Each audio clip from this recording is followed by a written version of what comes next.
You got Is this you got the opening. You got it. is this episode 48? 48. 48. Okay. Welcome to Black Series Cantina, episode 48. I'm Zach doing the intro this time. I hope you enjoy it because sometimes Mike does it, but I figured I'd take over on this one.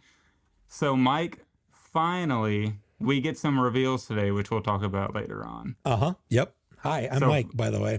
Yeah, Very strong intro. Very strong intro. Very strong right? intro. Yeah.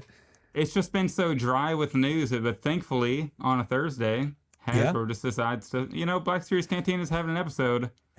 Let's drop it on Thursday. On the one time we line up a guest. Yeah. We have a guest lined up and they're like, how about some news, guys? And they're like, thanks, Hasbro. Where was the news last week when we were making a figure draft? Which was a blast. And a popular episode. Way more popular than I thought it was going to be, honestly. I didn't think it was. I just thought it'd be a good thing to fill some time. But people, like the feedback we got has been incredible. So thank you all for listening and tuning in. Like we really, really appreciate all the positive feedback. I think we got more feedback on that episode than we've ever gotten on any episode. And like by a lot. Yeah. Yeah, I think so. So if you haven't heard it for some reason, go listen to it. It's apparently a good episode where you can hear Zach hem and haw over a toy and then me immediately list one off because while he's hemming and hawing, I'm like a smart person going through the list and choosing what I want. So I don't have to do that. No, a smart person. If we're playing chess moves, I won by time. By time? Okay. Yeah. I don't know about that. But that's how chess works, right? You have to be analytical. So all my picks were I was building a collection in the draft. Hey, Wilbon's in the chat. Hey, Wilbon. It was a Wilbon episode. Very Wilbon specific. The Wilbon fans. Yeah, Wilbon honestly, fans, they came out of the woodworks for that one. But so let's plug the Patreon real quick. If you want to watch the video, we have a Patreon for a $5 tier. We also have a Cantina VIP tier if you want to go that high. And in between, we have an $11.38 tier, which gives you the ability to join us live for very special episodes like this, because we have a very special guest who has worked with Hasbro. That's true. And specifically has worked on the packaging art for Hasbro, and that is Gregory Titus. Hi, Gregory Titus. Hello. There we go. Do I call you Gregory Titus or can I call you Gregory, Mr. Titus? Greg is fine. Greg's fine? Okay. Yeah. I don't know. Some people are like very particular about that. Like, no, I must only be addressed as Gregory Titus because it's a very strong name. Well, you can call me whatever you want. That's fine. I do not care. I think we should do the full Gregory Titus every single time. So my name's like that, honestly. In like 3 of the jobs I've had since I was, working as an adult, I've had people call me Mike Case, like not Michael, not Mike Case. Hey, Mike Case over here. Talk to Mike Case over there. Like, I guess it's just my name. It's just one syllable, Mike Case. You get a nice double syllable name, though. That's true. So it's very, rattle it off. It flows into each other. That's true. Makes a great one, too. And then you're not getting confused with any other Mikes. And there's tons. That's why when I karaoke, I always just put in my last name Case because there's never another Case or anything, but there's like 1,000 Mikes. I don't want to just be another Mike. That's true. Singing some dumb song like "Don't Stop Believing" at the top of his lungs, drunk off his ass. Out of your mind. Probably. Oh yeah, absolutely not. All right, so Gregory Titus is our guest. He did pretty much all the artwork for the Red Box line. So Gregory, how about you introduce yourself and kind of start off with what you did for Hasbro, your relationship with them, and how that all went. Well, my name is Gregory Titus. I started the Black Series probably a year or 2 before The Force Awakens. So I actually started when the illustrations were just the little round ones on the box. Oh, cool. On the back of the box, right? It's like with a little, or the front. On the front. Yeah, on the front. When it was just, I believe it was just black and orange. Yes. And so when they were just quite small illustrations. So I think I did maybe 50 illustrations before it got, and then, it swapped over and then Lucasfilm got snatched up by Disney, and then they started making new movies, and it was a whole ordeal. And, and then my whole life changed around.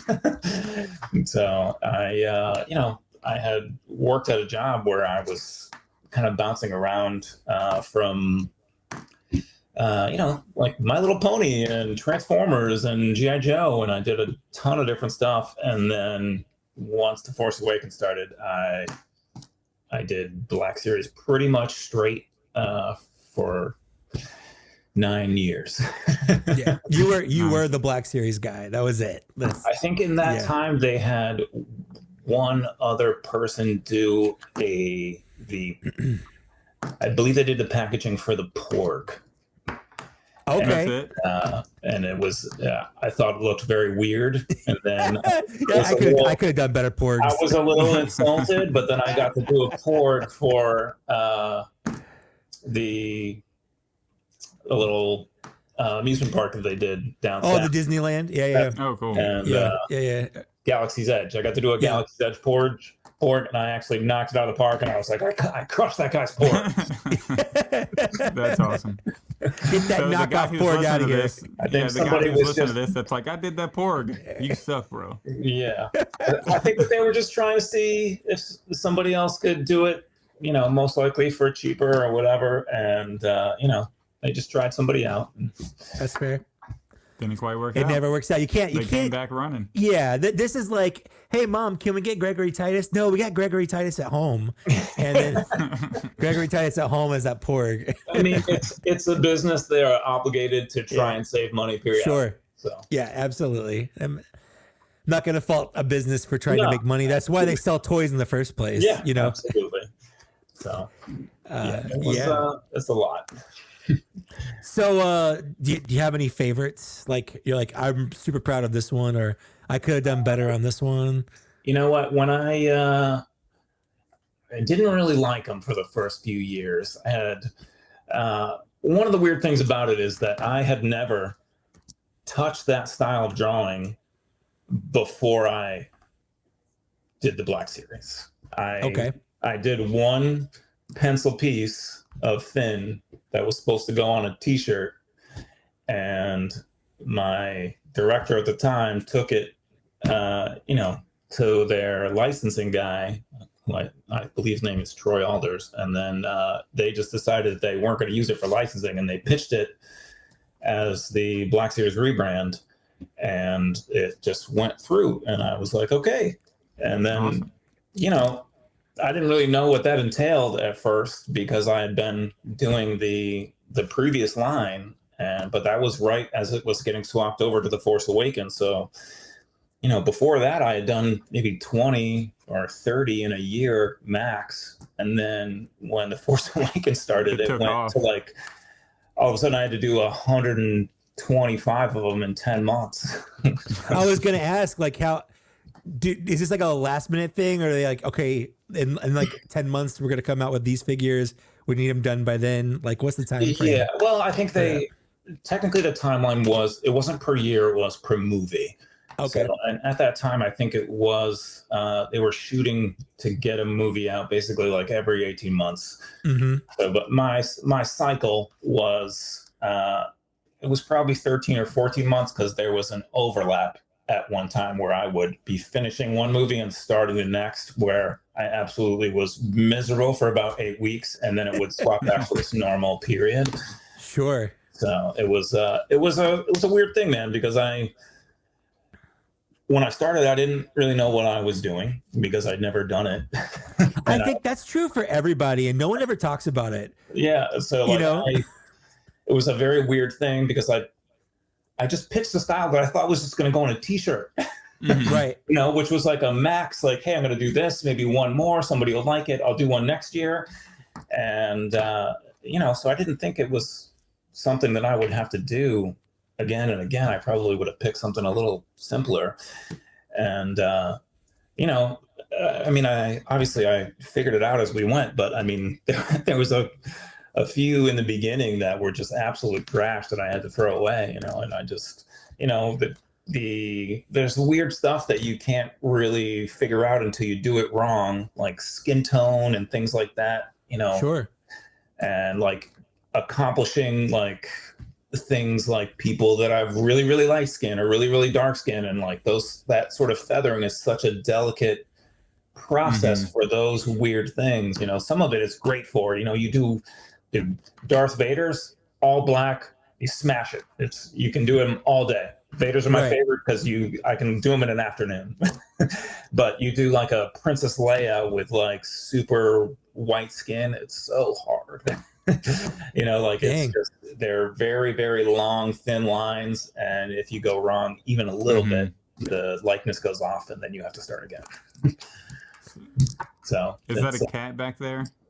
Is that a cat or a dog tail? I can't tell. Come here, it looks like it's on a shelf, so I'm assuming a cat. Oh, kitty! He is a monster. Oh, big kitty! Wow, look at you. This is Jackson.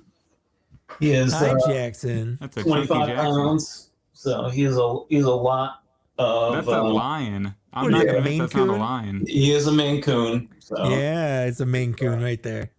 He is a bit of an asshole sometimes, but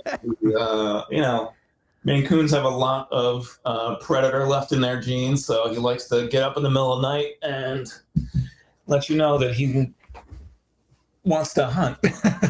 So I have to say, Black Series style art, Maine Coon, York Jackson specifically, would look amazing. I'm just going to say. I have been thinking about it. Is there a name for this style of art, or is this something you made up? Or I definitely did not make it up. I took a few different existing art styles and kind of made it my own. I cannot remember what the artist's name is, but if you look up, he did a lot of illustrations for Barnes and Noble, and they were on big. They would have them inside, and he used to just draw authors, and for the inside of Barnes and Noble, and they were beautifully feathered, far superior to my own work on the Black Series. And I can't remember what his name is offhand, but I kind of took that style and just tried to make it a little bit more graphic. His was a very detailed thing, and one of the his detailed pieces were printed huge inside Barnes and Noble, so they were fine to be that detailed. But when they get shrunk down to a box, once the detail gets run through a printing machine, you're going to lose it all. So I had to kind of take that and make it a little bit more acceptable for that sort of level of printing, which is, so all the feathers had to get bigger and, just make it a little easier. Do they, whenever they need it, like if they're coming out with a movie, did they send you just like a list of characters they needed? Yeah. Or was it just like, hey, we're doing this movie, just make whatever? No. It was there was a very, very exact plan. So they have kind of a line plan for the most part in the beginning. And, they'll have, so the studio that I worked at, they did the Black Series with me, but they also did a lot of the main line as well. So we would get the entire line plan of the main line and the Black Series, and then there'd be a lot of vehicles. And, so you'd get the different demographic stuffs. And then, you would start to get, as you get about halfway through, you'd get any of the exclusives, like you get Walgreens exclusives, and different stores would have their own figures and things like that. And so those would start to filter in after you got started. So you'd start out with 100 and you'd probably end up around 120 or something like that at the end. So it would differ from movie to movie. Sometimes things would get axed midway, things like that. I was going to say, you probably have a list and have made a lot of artwork for characters that never saw the light of day then, just based on that. There's a few out there. There was a couple that I did in Force Awakens that got pulled midway. Was it because of the low sales and reception of the movie kind of thing? I guess? You know what? One just got pulled off the list entirely, and I don't know what the reason was, honestly. Fair. They probably don't tell you this stuff because you're just the guy drawing pictures. Yeah, but, I mean, there's a lot of, like, I think sometimes the final cut of the movie will sort of differentiate from what the plan is in the beginning, and you know, so you don't always know. You know, sometimes things test badly, I think, and you know, so some things will get popped out for one reason or another. Sometimes it's just, you know, they don't have room or they want to save a little money here and there, something like that. It comes off. A lot of that stuff is well above my pay grade. So I think we got to ask, are there any vehicles that you've designed? Because we know they kind of cut doing vehicles because I guess they weren't making money on them. Are there any vehicles that you've noticed have never been released that they've maybe asking you to draw? No, I've only done a handful of them, and they've all gotten released. So I trying to do some investigative journalism here. Yeah, I can't even remember some of the stuff that got cut. You know, a lot of times things will get cut. You know, when I'll start, I kind of start at. They give it to me in waves in the same way that they are released. So I'll do certain pieces up front, and then the schedule will change to sort of acclimate into the exclusives and things like that. And then, but whenever figures got pulled, they get pulled off the end of the line. So usually before that I got to them, you know, because nobody wants to have to waste money on an illustration that you're but you know, did you charge by the illustration, or did I mean, I worked at a branding firm at the time, so I was on salary at that. You just got paid salary for whatever. That makes sense. I mean, it was you know, it was occasionally I would get pulled off the Black Series to work on other projects and stuff like that, and so it was, you know, they would pull me to all sorts of different projects, but the only problem was that I tried to teach the style to a few other people, and it just didn't take. And so I was just doing it by myself. And, you were the chosen one. Yeah. I tried to choose somebody else. Should you just put like a stylus in a stone, and then like whoever could pull it out? So I had a great guy named Zach who came on as my assistant for a little while. Hey Zach, good job, Zach. And so he was like, I was doing a lot of the drawing and he was doing a lot of the inking. And so there was a few emergency times where that really came in handy. And but you know, he also was, you know, he was part of this other team, so he would get pulled away to do all sorts of other things too. So for the most part, I was on my own. Dang, one man against all the toys. Did you collect any of the ones that when you like go through Target or whatever? You're like, I made that, I drew that. Some of the ones that there was a point where I kind of really got a handle on it. Right about Han's Solo movie was my. Because the first year, obviously I was a mess. And then in the second year, or like somewhere between Rogue One and The Last Jedi, they decided to not just have the one ink style, but have the inks and the grays. So I had to sort of adapt that to that new style. And so that took me for a bit of a loop. So for the first year that happened, I also did not like those. But I did a movie and a half or two movies like that. And then I kind of fell into a real groove, I think, with the Solo movie. And so like some of those, like I think it's like the Mimban Trooper with like the hair on the shoulders, like some of that stuff. It was was my first time kind of figuring it out. So there were some weird, some of those that I just kind of really liked the way that they came out. So I would go and grab them. And so there's just, it's different for every movie. There would just be pieces that I liked. You know, I really liked the battle damage Phasma and stuff like that. Like, that was a good one. Yeah, for sure. Yeah. You know, things that were like weirdly complicated and fun to do, I would get just because I enjoyed doing them. You know, some of the stuff that I would never get were like Luke's and Leia's and Han's, just because I didn't always like the way that they came out. A lot of people that are really beautiful or really handsome, the skin tones and stuff get very delicate, and I don't always get them right. So I just wouldn't like the way that they came out. So, but I think you nailed. Talks about with like Luke figures.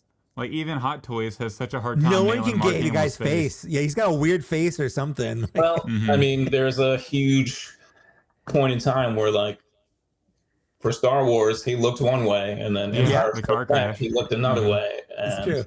So, like, you really, and you don't really notice it. You know, when you see him in the movies, he just looks like Mark Hamill. But when you're drawing it, you're like, this dude's fucking face has been remade.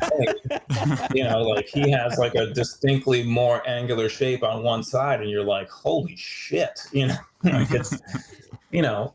Yeah, he literally has a good side and a bad side. I mean, they're both great sides, but they're not match. Yeah.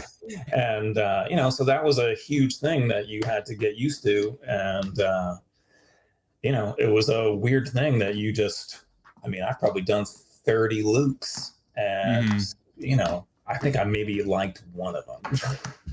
Fair. Well, I think you nailed Felicity Jones. I'm sorry. The I did have one good one of her, I'll admit. Yeah.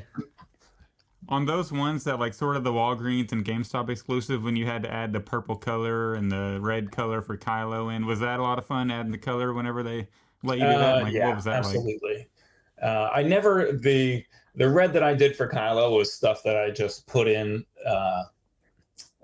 after I was off the series. I just made a few pieces that I wanted, you know, that I thought that they should have had the color. You know, and you know, yeah, but like, black and white printing's a lot cheaper. I mean, come on. Yeah, of course. But you know, with stuff like the Kylo where he has the cracks in his helmet, you're already printing the red on the box. Just put it in this goddamn helmet. Have it come through. Yeah, absolutely. You know, like, so, but yeah, the all the gaming greats and stuff, those are always my favorites to do. And it's weird because the first time they did it, I hated it. I hated it. They did. What was was it Darth Raven was purple? No, it was. What was the first one? It was a year or two before that, and was the trooper with the red stripes on his mask. Oh, it was a shock trooper from Battlefront. Yeah. So the first year I did a shock trooper, it was horrible, horrible. Like they just told us to do it. And we didn't really understand how to figure it out because there was the black and the gray that you had to print, and then you had the red, but you also had to make another highlight red to sort of accentuate that. And we fucked it up. it came out like salmon, you know, like it printed really weird, and I saw it on the box and I was like, that's disgusting. And but fortunately I got to do another one like 2 or 3 years later, and some of those ones that I get to do again and had screwed it up the first time, it's kind of vindication. Yeah, it's so gratifying. You just don't want that thing that you have done to be left in the world with your name on it, you know? And, sure. You know, like I had done a few Boba Fett's and stuff pretty early on, and then I got to do, then I didn't get to touch one for like 5 years. And then I got to do one right before I dropped off the series, and I made it the best thing I've ever done. And I was so happy with it. And, you know, because and there was a point also where like I was doing them all by hand, probably up through Rogue One and The Last Jedi, and then at some point or another, just the revisions got to be really hectic. And so I started to do them all digitally, and just being able to not have to scan things in and sort of edit the tone of the paper out of all the drawings and stuff like that just made the whole process easier. Oh, sure. And, so just getting that kind of stuff all taken care of, and just it allowed me to refine the process a lot, and everything took a big jump upwards from there, I thought, because you're just, it just made everything a lot easier, a lot smoother. The line work was a lot better because you could like zoom way in and just clean everything up, so it was beautiful. So I think the Han Solo movie was the first movie that I fully got where I was all digital through the whole thing, and that was the real difference that it made for just my own happiness with what was coming out. Did they give you how much freedom did you have whenever you were making it? Like, if they sent you some trooper, did they tell you exactly what position they wanted it to be in, or was it just here's a picture of the trooper that we want? Or here's like it would depend. It would depend a lot. So most of the stuff, any of the characters that were sort of directly coordinated to a film that was being released, there was terabytes of principal photography.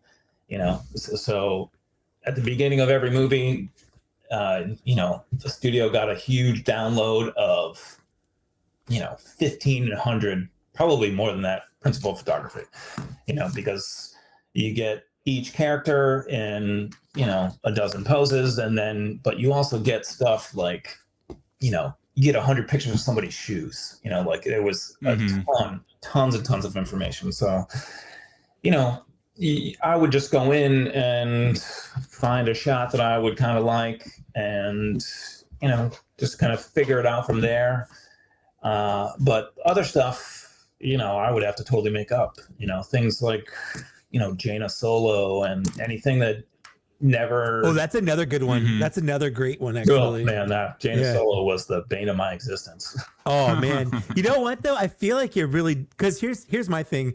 I don't like the expanded universe. Like I was really into it when I was in high school. I'm 41 now, so it was like prime 90s. Absolutely.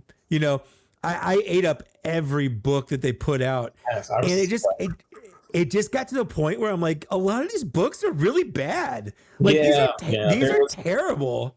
There's you've got that sort of core extended Kazan universe where you're like, this is so great. And then, well, even those though, once you get to the Clone Wars, like they're like none of the stuff about the clones held up past the prequels. Like I read all the Han Solo books, and then they had a bunch of Boba Fett books that I read. And then when I read those as well. Yeah. And then, you get through the Rogue Squadron books and stuff like that. Also great. Michael Stackpole, fantastic. And then, but once you start to get beyond that a little bit, you start to kind of get into some areas where you're like, this was not as satisfying. All of the stories with adult Jaina, I just was not into. I didn't care about the character at all. Luke's kids, I was like, but that being said, and when she won the fan vote, I was like, really, Jaina Solo? Like, of all the characters, Jaina Solo. But then, like, seeing your artwork, seeing the figure, I was like, okay, they did a great. This is actually really good. And it's weird because when they gave me they gave me the digital sculpt to work from. Okay. So my first few pieces I did were basically based on the digital sculpt, and they did not like them. And so I kind of had to go back and figure it out. And, what I normally do in that situation is I kind of make a Jaina Solo movie in my head and cast an actress. Okay. Who'd you cast? Well, my very first one, I cast, I found a picture of, there was a shot of Kristen Stewart where she had this crazy haircut. And I was like, I think Jaina should be kind of like punk rock, like Sure. I wanted her to be kick ass. Yeah. And so I did that one and they hated it. And then I tried one with Lauren Cohen from The Walking Dead and also got rejected. And then I cannot remember what the actress's name is. I think she was they made a $1 Million Woman TV show or something like that. I wish I could remember what her name is, but it was that was the one they liked. And she had long brown hair, and I'm sure you guys could Google it. I'm going to right now. It's Bionic Woman. Yes, Bionic Woman. That's what it was. Yeah. So Katie Sackhoff. Nope, that was not. No, I was like, that's not her. No. Well, she is the Michelle Ryan. Michelle Ryan, that's what it was. That's it. Absolutely. Yep. Michelle Ryan is Jaina Solo. Oh yeah, I totally see that. All right. So if you look around in her first 100 or 200 photos, you'd probably find the photo that I used as reference for that. But yeah, that one was probably the only one that I went all the way to the finish on a few different tries. Usually they get turned in the pencil stage or the sketch stage, and they'll get turned around. I'm not sure why those went to the end. So they just, you can't always figure it out. But so yeah, but the extended universe, some of those were the most fun for me because of the crazy freedom that I got to have with it. Like I would, like sometimes, for stuff like Dr. Aphra and things like that, like I'd be like, who would I want to play Dr. Aphra? And I would just make it up. And sometimes I would mix and match actresses and stuff like that, and just kind of make like a new person with like different eyes and different nose and stuff like that, and then make somebody up. And so it was, those were always the most interesting for me, but they also came with a lot of pitfalls because it was very, very easy for them to get turned around. Well, like the same thing with the Rebels characters with like Kanan Jarrus or yes, absolutely. Yeah, those ones did not. Let's see. I think Kanan Jarrus doesn't look like Freddie Prinze Jr. It's not even gonna bring up, I think the Kanan I did from his digital sculpt. Some of the other ones, I like Hera and Sabine. Sabine is one of your best, I think. I really like Sabine. I think maybe it was either Hera or Sabine that I found someone that just did a fucking incredible cosplay, and I was like, "That's it!" And I just, used it. Sorry, Hasbro, you might owe that person some money. I was literally about to say that person's going to listen to this and be like, "Where's my royalties?" Yeah, your firm owes him a couple bucks at least. Yeah, I think it was the Hera Sindala one, and there was a great. There's just sometimes people just go above and beyond with for sure stuff, and so I just up and used it. Yeah. Sorry. Too late now. What are they gonna do? On their hands in a week. Yeah. All right. Yes, our show's that big. That's what's gonna happen. You know what? You'd be surprised at what just like gets out. The one person hearing it, the one wrong person hears it, and it's out there. I do have a question. If you had to hang your hat sort of on one or two like Black Series portraits that you would maybe put in your pitch portfolio to get a big gig or whatever, what would those one or two be that you're probably the most proud of? Definitely Constable Zuvio. He's got to be top, right? He's got to be up there for sure.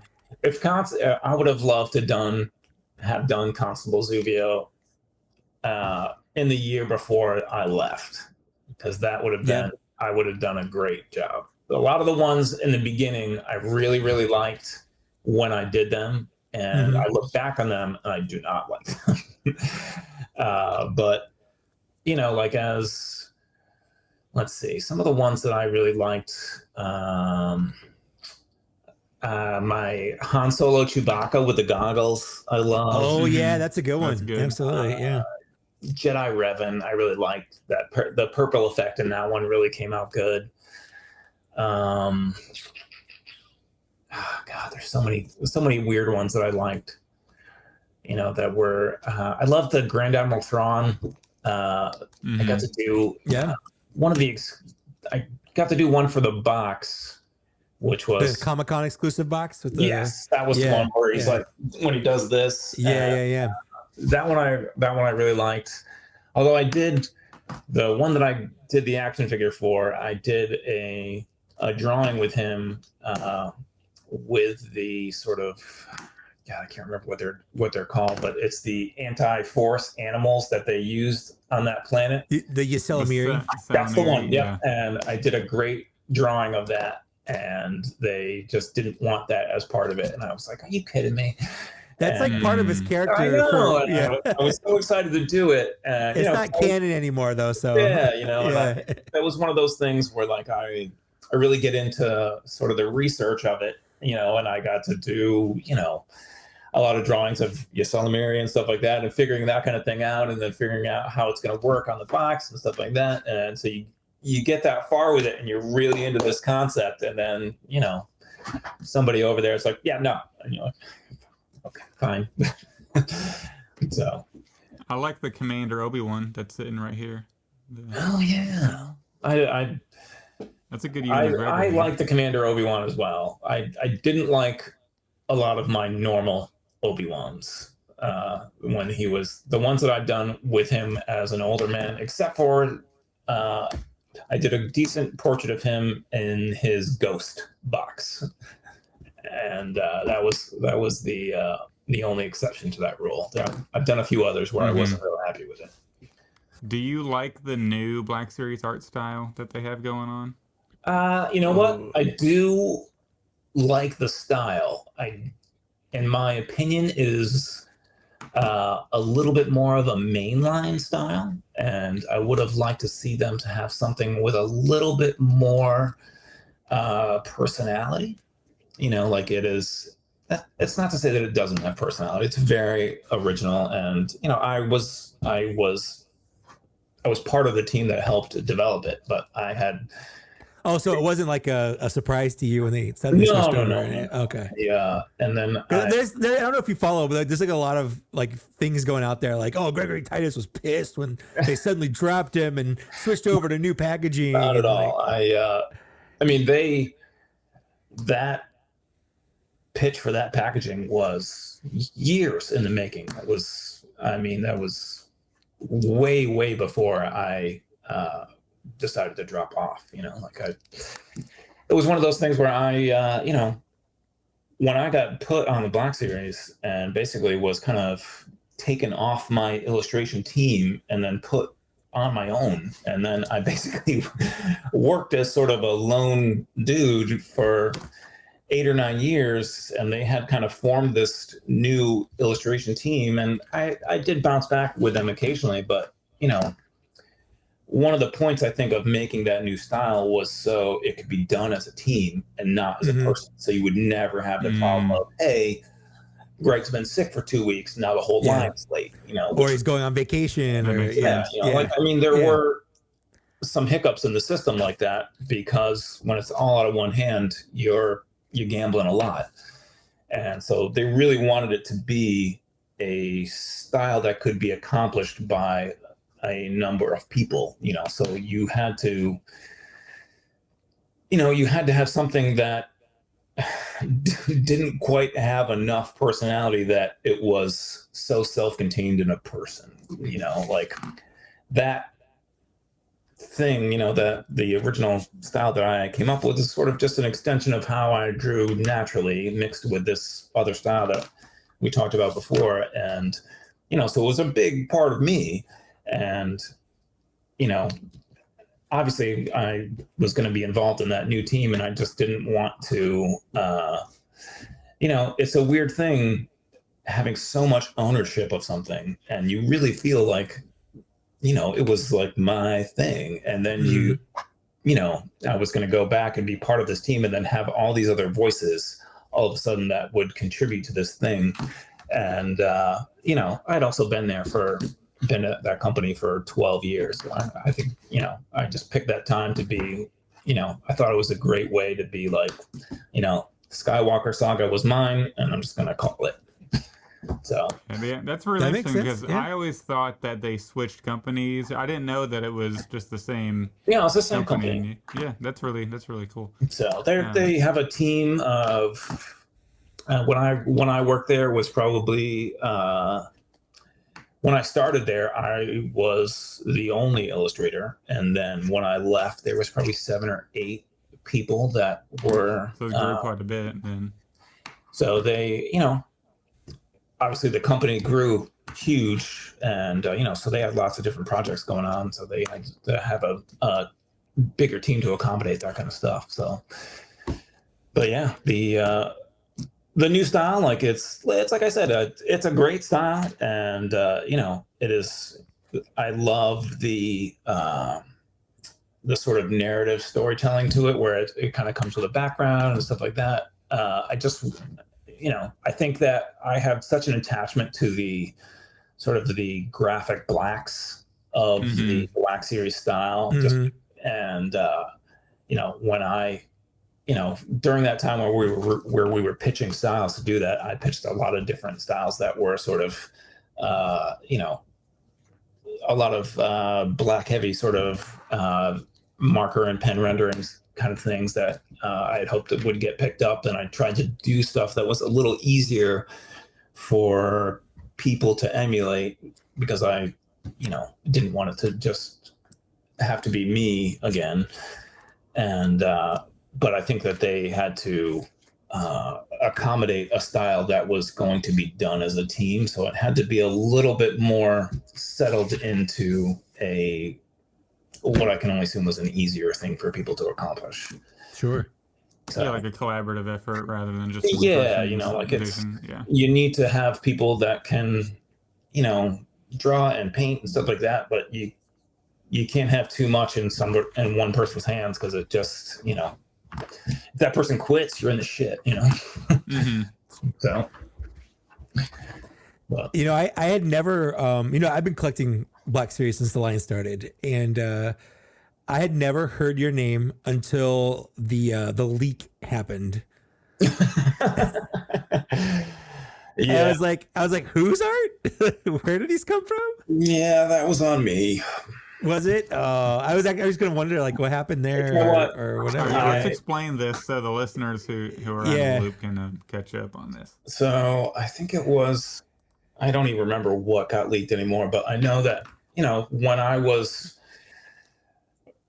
try to do all my prep work for my website and stuff well in advance, you know, so when the line or when the movie comes out, I can literally just activate that part of my website and it goes on and blah, blah, blah. Sure.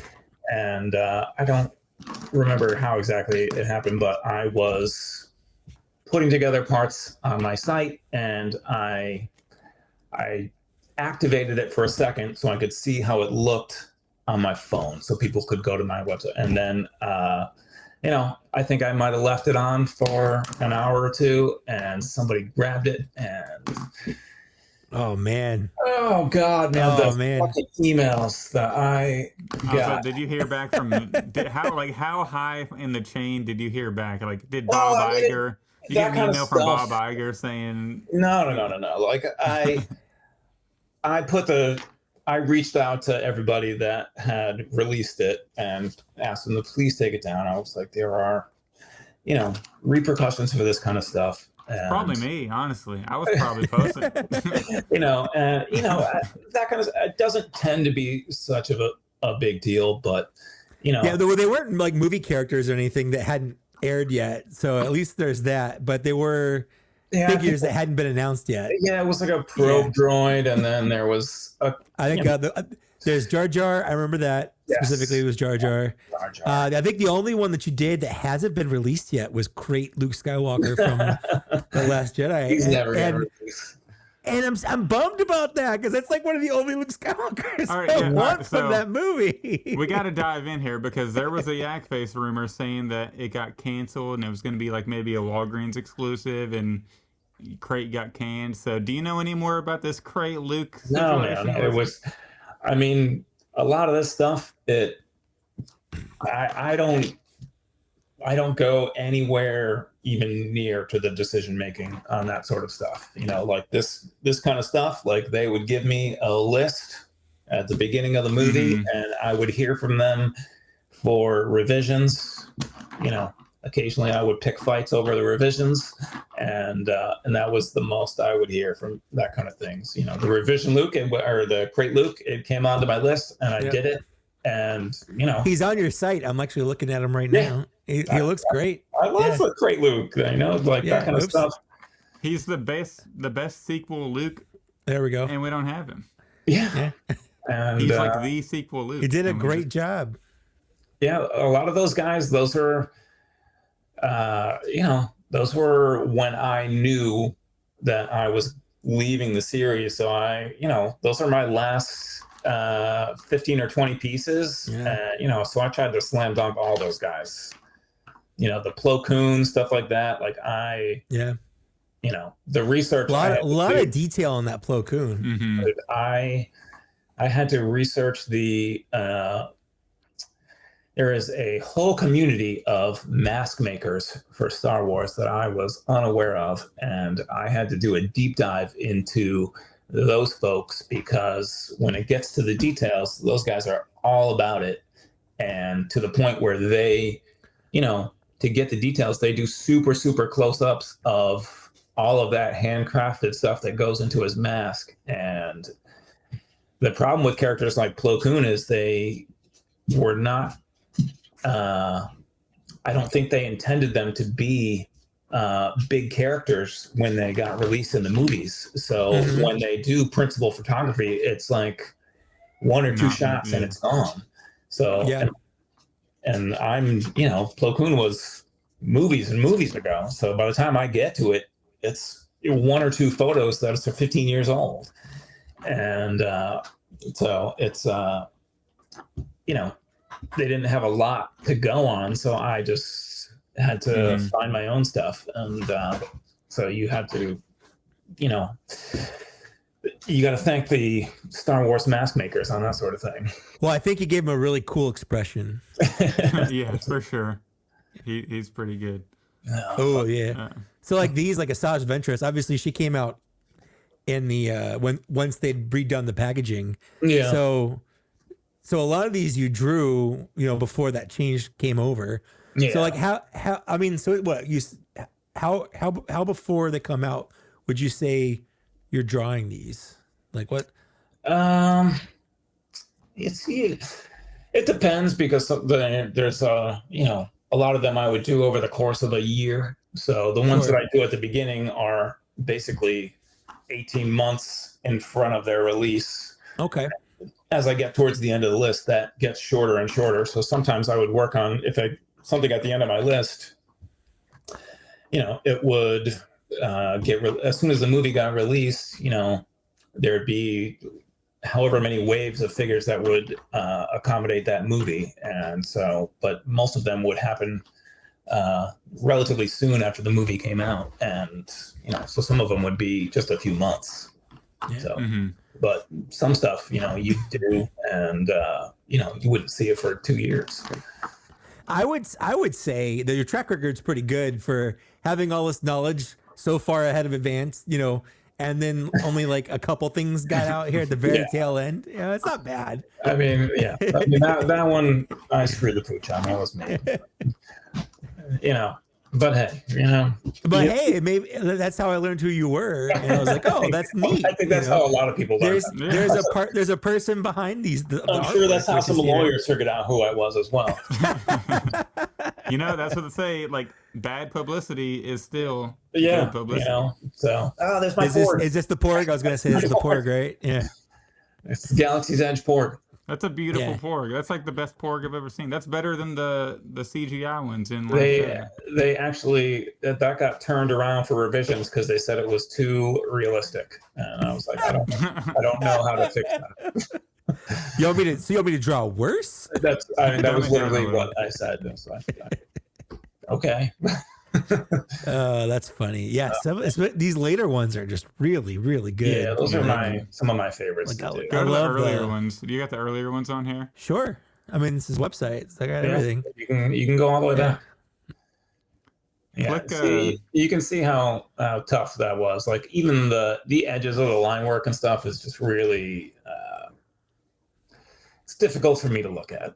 I love this Tracy Jordan fin right here, though. It's good. Not your artwork. I'm talking about the actual figure. Oh. It just doesn't look like the actor whose name escapes me right now. Tracy Morgan, I think. Not Tracy Morgan. Morgan, yeah. The actual actor, guys. John Boyega. John Boyega. I'm like, I watch Attack the Block once a year. I know this guy's name. Oh, yeah. Anyway, so I think this is fascinating because this is one of those things, as a toy collector, I'm an out-of-box collector. So I don't ever really pay attention too much to packaging. Like I acknowledge it. I pick it up off the shelf or whatever, and I look at it. I'm like, yeah, the packaging looks nice, but it's also just in the way of me touching my toy. Yeah, I mean, but that's his job, like you don't, for the stuff that's a little bit higher end, you want it to stick out and people to enjoy it. But, mostly it's there for you to see it on the shelf and it to grab your attention. And then you're supposed to be rid of it. Sure. People contact me sometimes and they're like, oh, I keep the packaging and blah, blah, blah. And I'm like, that is fantastic, but you are going well above and beyond its purpose. Yeah. A lot of people keep those archive, like the little slips. Oh, for sure. The archive ones. Yeah. I love it. I love knowing that the pieces are out there, that those folks that really appreciate it are out there, and it gives me joy, but I don't. Also, there's people that open the boxes and throw them away, and that's fine too. Yeah. Hey, will you scroll back up to the Poe Dameron? Sure. Well, what I was going to say though is like, your artwork to me, even now, even though they don't use it anymore, it's been such a part of the line for so long. Like it's synonymous. Mm-hmm. Like Black Series is that black and white kind of grayscale, whatever artwork. It's tough, man, because when I see the new stuff and this style is so ingrained in me that I have a difficult time, like the new style, as some people, they only know the new style, and True. But a lot of people started collecting during the pandemic break, so which is when it switched over. So, but the that sort of stark black and white and gray and stuff like that'll always kind of be its just its origins. And for me, that's all it is. Oh, for sure. So what I wanted to talk about Poe Dameron real quick is go to the box art, like the actual box of the figure. I like how Gregory knew the figure sculpt was like awful, so he was like, I'm gonna tell people you got to keep the helmet on. So bold move by you to put a helmet on the most handsome man in Star Wars. Well, you know what though? Here's the thing. He's actually done a really good Oscar Isaac in his portraits. Yeah, right? for the Look at that. That's gorgeous. That Dune. This could be a poster for Dune, just straight up. Like, you know what? A lot of times I get saved by the beards on people. They don't have a lot of beards in Star Wars. And, once I started to do like Luke Skywalker in a beard, I was like, these are my best Lukes, because you're not dealing. You don't have the face to fuck it up. That's true. So, that Tyrion's really good. Yeah. So if there was any other toy line that you could sort of do, whether it's the same art style here or not, but like you want that Gregory Titus touch on any other toy line? That's tough. I'd love to take a swing at like, Marvel Legends or something like that. Any I don't know. I got to do a lot of licensing art in the past couple of years, which has been really fun to do. And it's all superhero movie stuff. I did a lot of Shazam, and I did a lot of Aquaman, and I did a lot of Flash. So, and that stuff is really fun. So anything that is sort of exists in that universe is always, superhero stuff is very fun. So it's this John Wick stuff you've got on here. Yeah. Rest in peace, Lance. Oh God, it hurts my heart. Man, okay, so I mean, spoilers for the fourth movie, but like, what are the odds? What are the odds? It's brutal. Yeah. I'm a monster Lance Reddick fan. He's incredible. Absolutely. He was doing incredible work 20 years ago on The Wire, Yeah. For sure. Getting better ever since. And then, to have him. It was tragic. Yeah. Yeah. And, never mind the other guy, Michael Kenneth Williams, for Christ's sakes. So, yeah. So I feel like before we run out of time with you, I feel like we got to talk about, because you said you're a movie nerd earlier in the show. I feel like we got to talk about Star Wars. We got to talk about like what are your favorite movies, your least favorite movies, like how big a fan are you of the actual? I think probably my most rewatched is Return of the Jedi. All right. I like it. Just because I think that one is probably my, I'm 46. So I was sort of coming into like my movie awareness right as sort of Empire Strikes Back was released. So I wasn't really like a Star Wars kid until Jedi. And that was like so that one is just sort of exists within my beating heart. But as far as some of the newer stuff goes, I really like Rogue One, and I really loved as its counterpoint Andor. Those two things. So good. Really, so good. As especially in comparison to some of the other Star Wars shows, is incredible. And as far as for fun movies, I really like Solo. It's a fun heist movie. It's I love a heist movie. And, I think my only problem with that was it was a little too soon to go drop in a new Han Solo. You needed a little bit more distance from Harrison Ford. And then I think people would have felt, you need to let that version of Han Solo sort of at least fade from the cinematic landscape a little bit longer. And I think people would have loved it. And you probably would have gotten 3 movies out of it. But it came so much on the heels of, The Force Awakens and stuff like that,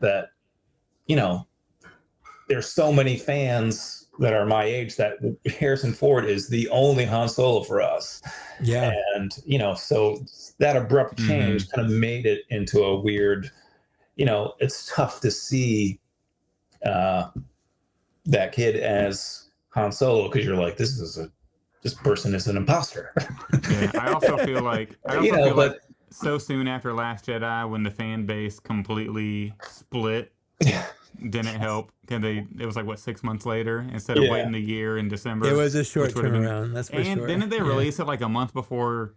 It came out the same time as Deadpool. It was Infinity War, and then also I think Deadpool 2. Yeah, so like families are going to the movie to see Infinity War or whatever Avengers movie is coming out. Like, we gotta wait. Like, December was working for Star Wars. Force Awakens, December. I would have loved to seen that movie released like last year, and I bet it would have been absolutely gangbusters. It would have been.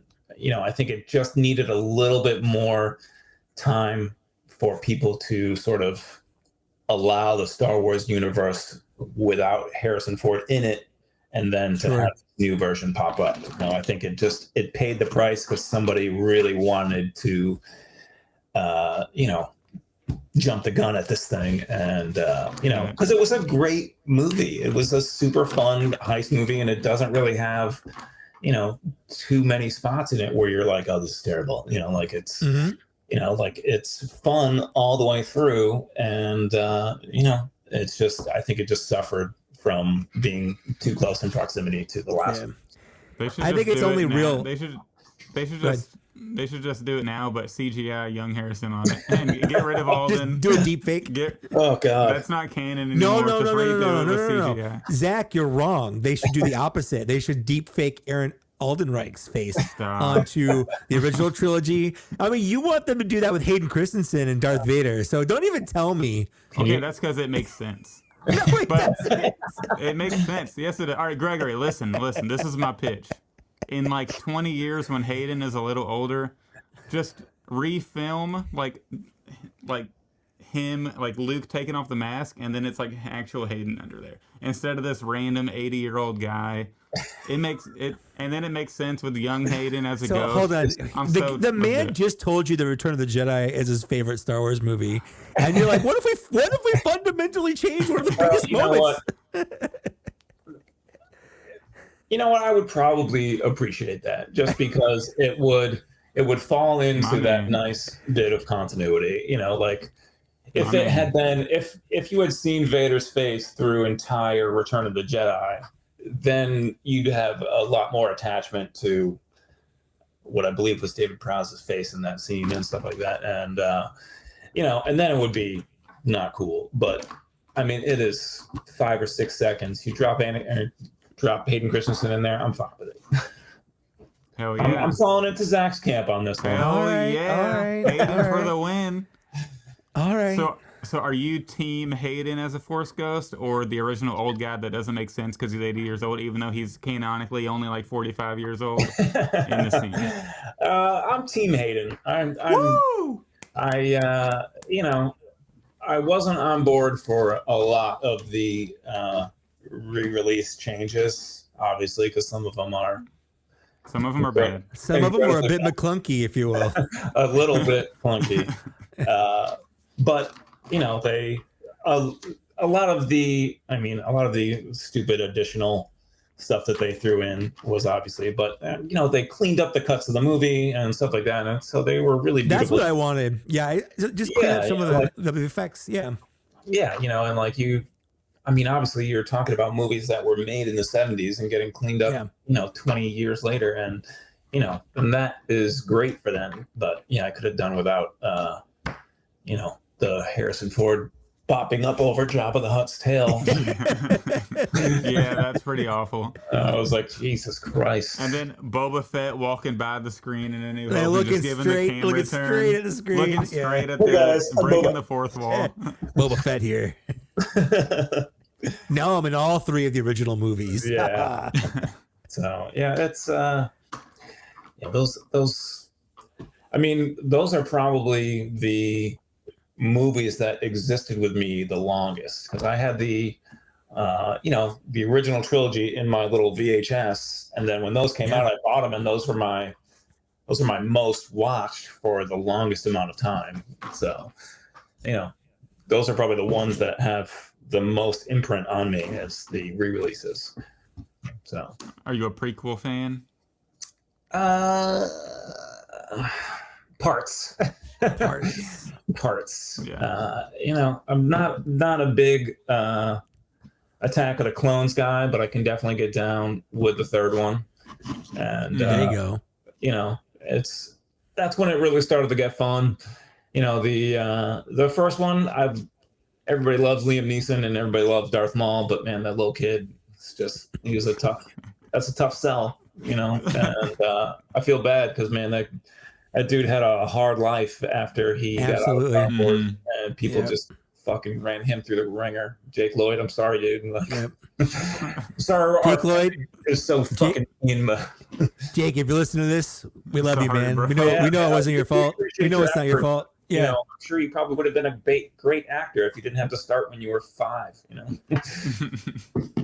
So, but yeah, I mean, but also that came out at a time when I was probably my absolute seething fan. I think that came out when I was maybe my first or second year in college, and like we hadn't seen a Star Wars movie in years and years and years. So like, man, like the hype in '99 was real. Oh my god, it's crazy. Yeah, crazy. So it's those also live in a place in my heart just because they came out at a time where we had been starving for Star Wars work for so long. It had just been existing with extended books and comics and like as much as you could get out of the library, which is not a lot. Yep. So, and we had sort of just resigned ourselves at the time, like we were never going to get more Star Wars movies. Like it had been so long that you just you just assumed it wasn't going to happen, and they were a little goofy, and I think that mostly they were probably made just a little bit more for kids, but you also got stuff like Darth Maul out of those, like that is, Darth Maul has been extended well beyond that movie into an absolute icon in 1,000 ways. And, so like as goofy as they are in parts, they gave us some absolute cornerstones of the universe, so. Yeah, agreed. Absolutely. Agreed. And you get to the third one, and then that last fight, come on, shit hits the fan. Yeah. So it also been one of those things because, like, people like us who grew up with the original trilogy and stuff, like, it was never a secret who the Emperor was. Like, none of this stuff was, we didn't watch episode 1 going, who's the evil guy? We knew who this was. So it wasn't a matter of what happened. It was seeing how it happened, like seeing how Anakin Skywalker turned into Darth Vader, not that Anakin Skywalker turned into Darth Vader. When he gets his face all scarred up, and you're like, yes, okay, that's finally, that's it. Yeah, he was way too pretty. I've been waiting for this. But yeah, there's definitely some parts that are a little hokey, but there's there's so many cool parts and so many great designs that have existed beyond the movies. Just the sort of goofy clunkiness of the battle droids and things like that have sort of become staples of the universe. That they could have only existed in the sort of goofiness of the prequels, but they've become such an inherent part of the universe. I think I was a junior in high school when that one came out. I remember sitting in the theater and listening to the battle droids talk, going, are they really, like, are they supposed to be goofy? Like, because in my head, battle droids were like, oh, I'm going to kill you, I'm a robot or whatever. And they're like, you're under arrest, like, yeah. Roger. You're like, it was so weird. I did not like it. The Star Wars humor.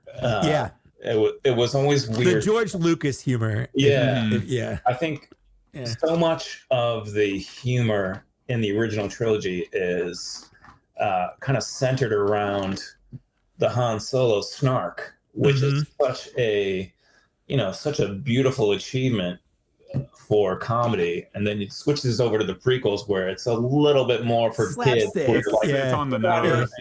Oh, Jar Jar stepped in poop. It's a little bit more for the kids on that one, and so like we had sort of aged out past that demographic by the time we saw it, and we were expecting Han Solo humor, and instead you get battle droid humor. Yeah. So, you get Jar Jar saying the princess is kind of hot. Yeah. Stuff like that. She's kind of hot. Of course, you got people like Zach who like that was their Star Wars growing up. I was born in '84, so I was gonna say you were like 5 when that came out. Oh, for Christ's sake! Yeah, I grew up with him, so he's a little baby. God, the I think best I got of boots older than you. Anyway, it's great that there are, that it has existed so long that it has different ages of fans that are into different things. And just the fact that, there's a whole nother sequel trilogy breed of fans that is going, 25 years from now, they will have their own horrible things to get angry about. No, it's true. Yeah. And, all Yeah, the at my last job, I would run little like video making seminars for like kids and stuff to come in with like iPads and stuff and make fun little videos. yeah. All of their Star Wars stuff was sequel trilogy Star Wars stuff. That was their Star Wars. They loved Rey. They love Finn. They love Poe. Yeah, I mean that's exactly what it Future was is ruined. meant to do. Like Yeah. it was, all the I don't know. One of the weird things that I had found working in the brand was when you started to see some of the marketing patterns, and you're like, here's a part of the movie that is meant to bring in people for the next movie. Mm-hmm. Like all the BB-8s and the porgs and stuff, and you're like, those are meant to go to 6-year-olds, so they will, then transfer over to the Clone Wars when they're 12 and 13, and then they will go over to the movies and then eventually they'll be 35-year-old collectors for the Black Series, and you're just you start to see them planting these seeds in plush toys, and you're like, somebody here is counting on a certain percentage of these plush toy fans turning into Black Series fans and spending their entire life buying Star Wars toys. And so get them collecting early. It's a weird thing where you're like, that is an incredible plan. It is also a weirdly like cynical view. It's very cynical. But I mean, to be fair, that's how George Lucas kind of saw it too. Of course, it's, if you're not familiar with that part of the game when you're inside it, then you're just dumb. Yeah, I mean, like George Lucas famously retained rights for merchandising to get the other movies made. Like that was like his big thing. Yeah. So he knew that was the important draw of the movie. Like here, I think the only problem with it for me was after I was sort of inside that marketing cylinder for as long as I was, you just kind of start to feel like you're a car salesman, Sure. Yeah. And I think it loses that magic. Yeah, like I loved doing a lot of the new figures that came out with every movies, but I think in the time that I was on the series, I've probably done 30 Vaders, and I'm like, who is buying their 30th Vader from me? Me. Me. What part did I play in stealing your money? Yeah. A pretty good part, actually. Good part, but a subtle part, like it was like subliminal. Like so, there was a little bit of that part of it that I started to not like as much, because you start to see that sort of marketing overlap where you're like, how many Lukes can you sell to these people for $20 a Luke? One of each outfit, man. Come on. There was a little bit of that weighed on me is a little bit of a strong term, but it just was on your mind, you wanted to, it was tough to maintain the love and joy that I have for Star Wars being so long in the center of the marketing part of it. Sure. Yeah. But while it I didn't enjoy that part of it, of course it didn't dissuade me from doing my work, but there were certain parts of it that it affected my love for the brand a little bit, because there's so much of it that is money based, Yeah. That's always a problem fair. when you have like a hobby or something you love and you turn it into a job. Yeah. It always loses that luster because you're seeing a side of it that as a fan you don't see. I have honestly my very first day on that job, my director, he was like, I heard that you are a Star Wars fan. And I was like, I'm a huge fan. I love it. And he's like, that's good to hear. He's like, we're going to make you hate it. And I was like, I don't know if I like that on my first day. And, I didn't know what to say to it, and I didn't really understand it.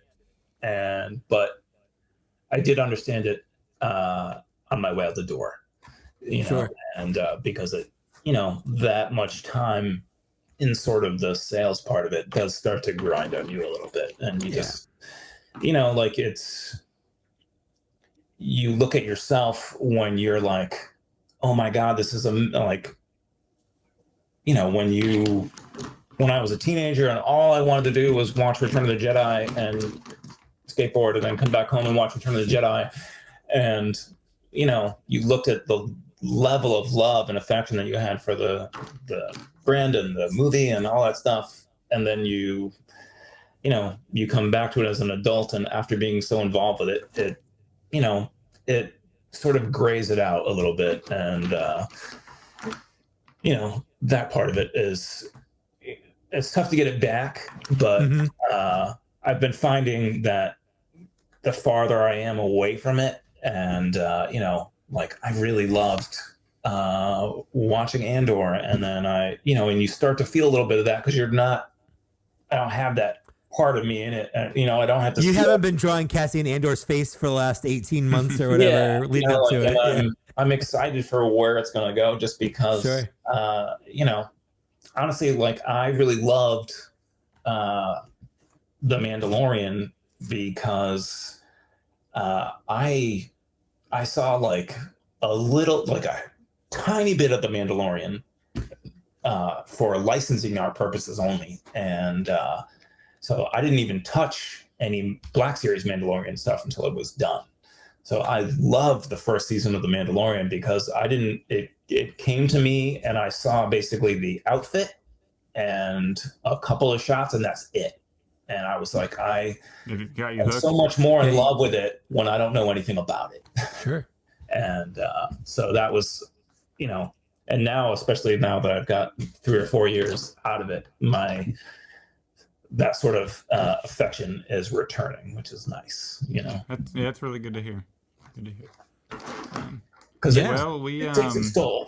Well, I have another question, and this might be the biggest, so this might be the worst time to ask it. But what was it like working with Hasbro? Like, what was the relationship like? You know what? For the most part, I had a sort of director who was my go-between for that kind of stuff. Okay, so you never actually were talking to them. So they would, the global brand director came into the office a lot, and then my director. I had a few different directors during my time there, and they would come in and talk with me now and again. And did you ever have to deal with Patrick? I was about to say, was it Patrick? Because he's the global marketing guy now. I forget what his name was, honestly. Was he tall? Kind of wiry. No. The guy that was the global brand director then, he was a big guy. Okay, so it wasn't him. Yeah. But the only issue that I had there was, obviously there's a ton of revisions, and periodically I would run across people that, didn't quite have enough information. It was all fine and well when you're just drawing people that were in the movie, because everybody had the same amount of reference, so you're all pulling from the same thing, right? And but you get to any extended universe people, and then you're not always talking about the same thing, and I considered myself a pretty versed fan in quite a number of things, and so I would have a certain amount of information that I would be like, hey, what if we use this person and did this? And you'd have somebody that, hadn't watched the Clone Wars and hadn't watched Rebels and stuff like that. So they're trying to distill a certain amount of information and you're trying to get through like, hey, there's these aspects that you're not considering, and trying not to be a dick about it to someone who is your superior, Sure. And, so I did not always accomplish that, but it was always in service to the final product, and mostly it was because when things go wrong and they don't get accounted for, like they'll go through and then all of a sudden you have like a character with a problem on it on the box, and that's like it's $1 million fuck up. Like it is a huge ordeal. Luke Skywalker, that kind of thing. Yeah, like those are the types of things that they turn into laughing stocks very easily. So I always tried to be very, very fastidious. And so the only times that I ever had issues with them were when people were not matching my level of fastidiousness. So, that makes sense. But you can't expect that from everyone because, I had the advantage of being a big fan while I was on the brand that I was a fan of. And you cannot expect everyone that works in the brand to be a Monster fan. So you have to give a little bit of leeway to that sort of thing. And, there are going to be people that you deal with that they're not a super nerd like you are,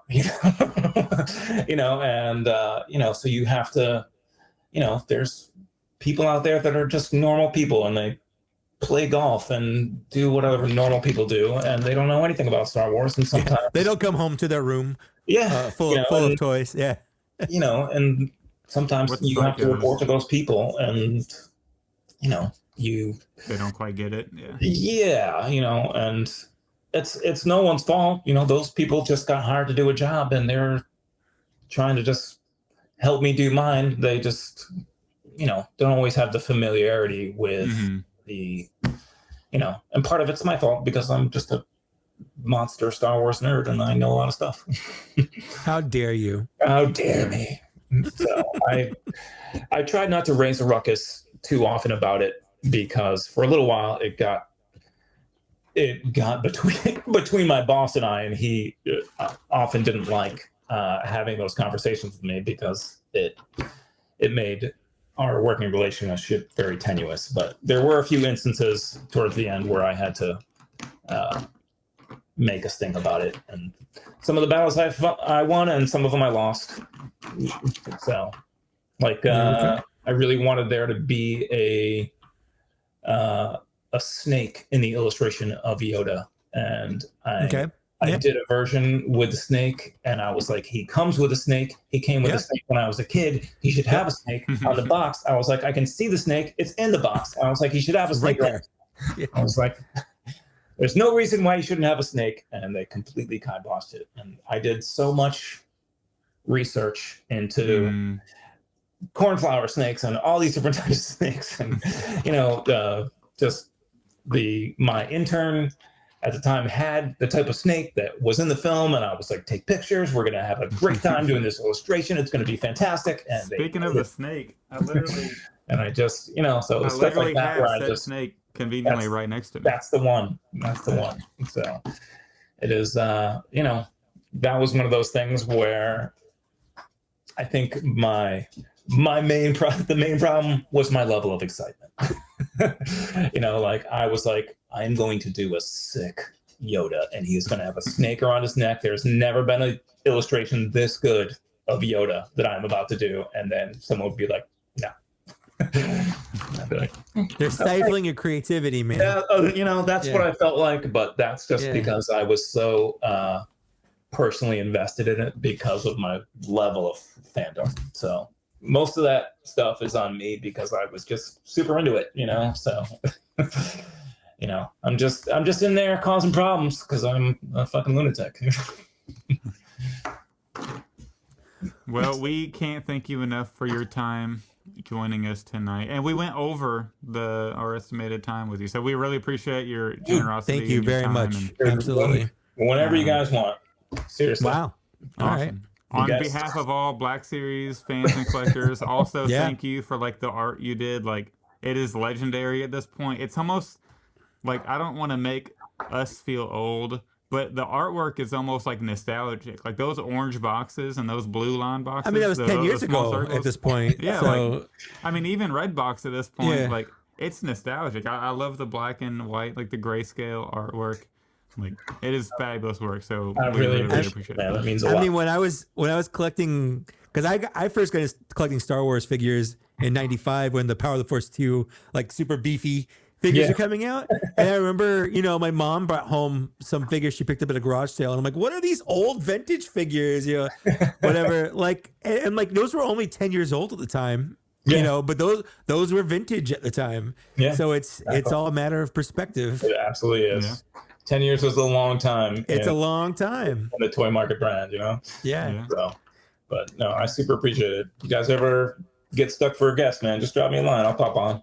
Will do. Absolutely. We'll keep you in our back pocket for sure. I'm a freelancer now, man. I got nothing but time. I make my own schedule. I work early. You guys have a night show? There you go. Give me a call. All right. So before we let Gregory go and continue with the normal show, do you have any projects you're working on? Where can people find you on the socials? Just GregoryTitus.com is my website, and Gregory Titus is my Instagram, and I have a couple projects going on right now, but I can't talk about them, so I'm sorry. Good to hear. So glad they're keeping you busy. But yeah, that's it. So hold on. Sorry. I just went to your Instagram page. I was literally earlier when I asked you what other brand you'd like to be on. I almost asked you if you'd ever do Ninja Turtles. Oh, God, I would love and then I see there's drawings of Ninja Turtles on on your Instagram here, and they look phenomenal. Probably my dream, man, is to that is the only I have done ridiculous amounts of I've been on My Little Pony, I've been on Barbie, I've been on fucking Littlest Pet Shop, I've done G.I. Joe and Transformers, and the only one I haven't really done is Ninja Turtles. And I would. Then, serious question: who's your favorite? Oh, Raphael, for sure. Okay, all right, that's fair. For sure, man. That's. I got to tell you, when Last Ronin came out and it wasn't Raphael, were you mad? I was really mad, man. I have a piece that is on my Instagram where, like, a long time ago, I just did me and one of the guys at Pilot that I had worked with, or the studio that I worked with, his name was Anthony, and we just kind of wrote a turtle story. It was called The Last Brother. And we had it be Raphael, and I did one or two illustrations about it. I did some comic book layouts and stuff like that. And so when it happened, I was like, it's got to be Raph. It's got to be Raph. I think they didn't do it because he was the obvious choice. Yeah, I'm sure that was it. Yeah. But, and Michelangelo is probably the least obvious choice because he's the most that's immature what I thought too. Is, they probably went with the goofball because no one expects it. Exactly. So, sorry, I didn't mean to distract from anything else, but I was like, oh wow, he does like turtles. I like this guy. I absolutely love turtles. I think I just made a new friend right here. Let's hang out. All right. Yeah, don't keep him on too long. His cats are hungry. You hear him? You hear him already in the back? They're hungry. He's the main coon. I know. All he wants to do is eat. He wakes me up. Cats are lies. They're liars. Oh, dude. He wakes me up at midnight. He wakes me up at 4 a.m. He always wants to eat. It doesn't matter. So, cool. Don't listen to him ever. Well, seriously, thanks for joining us. It's been an absolute pleasure. Yeah, thank you very much. We'll definitely have you on again. Dude, I'm always here. Cool. All right, guys. All right. Awesome. Thanks so much. Let's chat soon. All right. Bye-bye. Bye. I almost said love you, but I didn't. Just out of habit. Just out of habit. Yeah, exactly. It's like when you call your teacher mom. Like, mom, I mean, teacher. Yeah. Mommy. Oh yeah. Or like, if you're getting going to a movie, it's like, enjoy your movie, and you go, you too. And then like they're not going to enjoy a movie. Yeah. They just, like you go to a restaurant, they're like, enjoy your meal. Like, you too. Like, oh, sorry. Yeah. But man, what a guy. Yeah. Gregory Titus, what a great guy. What a great interview that was. I did not know what to expect. I didn't either. When you told us. Yeah. I've heard a lot of things about him. I would say like none of them are true. Yeah, like I don't like. Where did the rumors that he was mad at Hasbro? Know. He left, he confirmed that he left the company during when that transition it was his choice. Was years in like production already. So it's weird how internet rumors happen. But. Kathleen Kennedy, she's gonna get fired any second. They're canceling the Acolyte. All that. No, it's all true because Doomcock said so. Yeah, she's been on the unemployment application list for 3 years. That's right. But it's just Longer than that. But, anyways, well, big shout out to Gregory Titus. Go follow him on big socials. shout out. Go Yeah. DM him. Tell him how much you love the artwork he did for Black Series, because it is straight fire. That artwork is it is. Even he said his earlier stuff he's not too proud of, but I think that orange line is sick in my opinion. Well, it's going back and looking at some of his early stuff. I can see what he means. I think they're still good. I'm not saying they're bad. Yeah, but if you go back and look at as an artist, he probably critiques himself more than what the fan base would. Absolutely. But I can definitely see that he's gotten better over the as for sure. time has gone through. Yeah. Yeah. I sent you the show notes. I don't know if you're in them. It I doesn't look like you're did. in them. I'm not, but I can be because it's been kind of busy. Anyways, we're still in the show happening right here. It's still going on. We haven't done our normal thing because we had a guest, and I hope that you people listening to it enjoyed it. It was fun. Yeah. Right. It was. I hope people enjoyed it. They seemed to like our Sarah Lynn Reynolds interview, so I kind of wanted another. He was kind of on my list to have on eventually, and I'm glad we were able to work out a time for him to join us. And I'm glad he's down to join us again. Yeah, I think he just seemed like a really cool guy. I'd get a beer with him and talk about Star Wars for a couple hours, We should have asked him what state he lives in, because then if we're ever traveling, oh yeah, you're right. Let's meet up. I need the red. It'd be box funny. He's like, autograph. yeah, I live in Vista, California, but let's go. I would just leave right now. Can you just join me live, in studio in the Black Series Cantina West Studio West? Studio West. Yeah, you're Cantina Studio West. I'm Cantina Studio. Central. East Central. East Central. Yeah. We'll just call it East for simple. East. That's fine. Yeah, it's East. Yeah, that's fine. It's like in NBA, the Lakers are a team on the West, but also Memphis is a Western team. But they should definitely be an Eastern team. 100%. Yeah. So it's Black Series Cantina, East and West, and then there you go. Yeah, there we go. Well, so speaking of Black Series Cantina, East and West, I haven't even looked who won all the votes for our figure draft. I think if you add them all up, I think I'm 2 votes ahead if you add up all 3 polls. Because we had a poll running on Patreon, which I think I won. I think you won Twitter and Patreon by 1 vote each, and then I think I won the Facebook poll by 3 or 4 votes maybe. Okay. It's very close. It's a very tight race. So I'm okay with that. I'm okay with that. Yeah. And I kind of agree, because depending on your point of view, I feel like I built a Star Wars collection. When you think of Star Wars, you have Darth Vader, Emperor Palpatine. You have the sets, the factions. You built the best figure, best articulation, modern, and all of that, just the best pure figures that were on the board. So just depending on the voters' point of view, who had the better collection, I was saying you were catching up on, because I had a pretty big lead, an 8-vote lead on Facebook, and you started catching up, and I commented "stop the count" in all caps. We should have stopped the count a long time ago. Those are Mike's wife created 6 accounts, and it was voting. That's what happened. Yep. But I'm glad that it wasn't a runaway for either side. I'm glad that there's a vote here too, that here or there, that was the kind of separates. I think I had a blast doing it. I can't wait till next year. It was a lot. Yeah, next year we'll definitely we'll do another one next year. We'll have we'll have Wilbon just create a whole new list. Yeah, Wilbon said the mail-in votes came in late for Mike. Hey, still legitimate. Those were legitimate votes. Those don't count. They're legitimate votes. That's a legal way to vote. Fraud. Those are fraud for sure. Fraudulent election.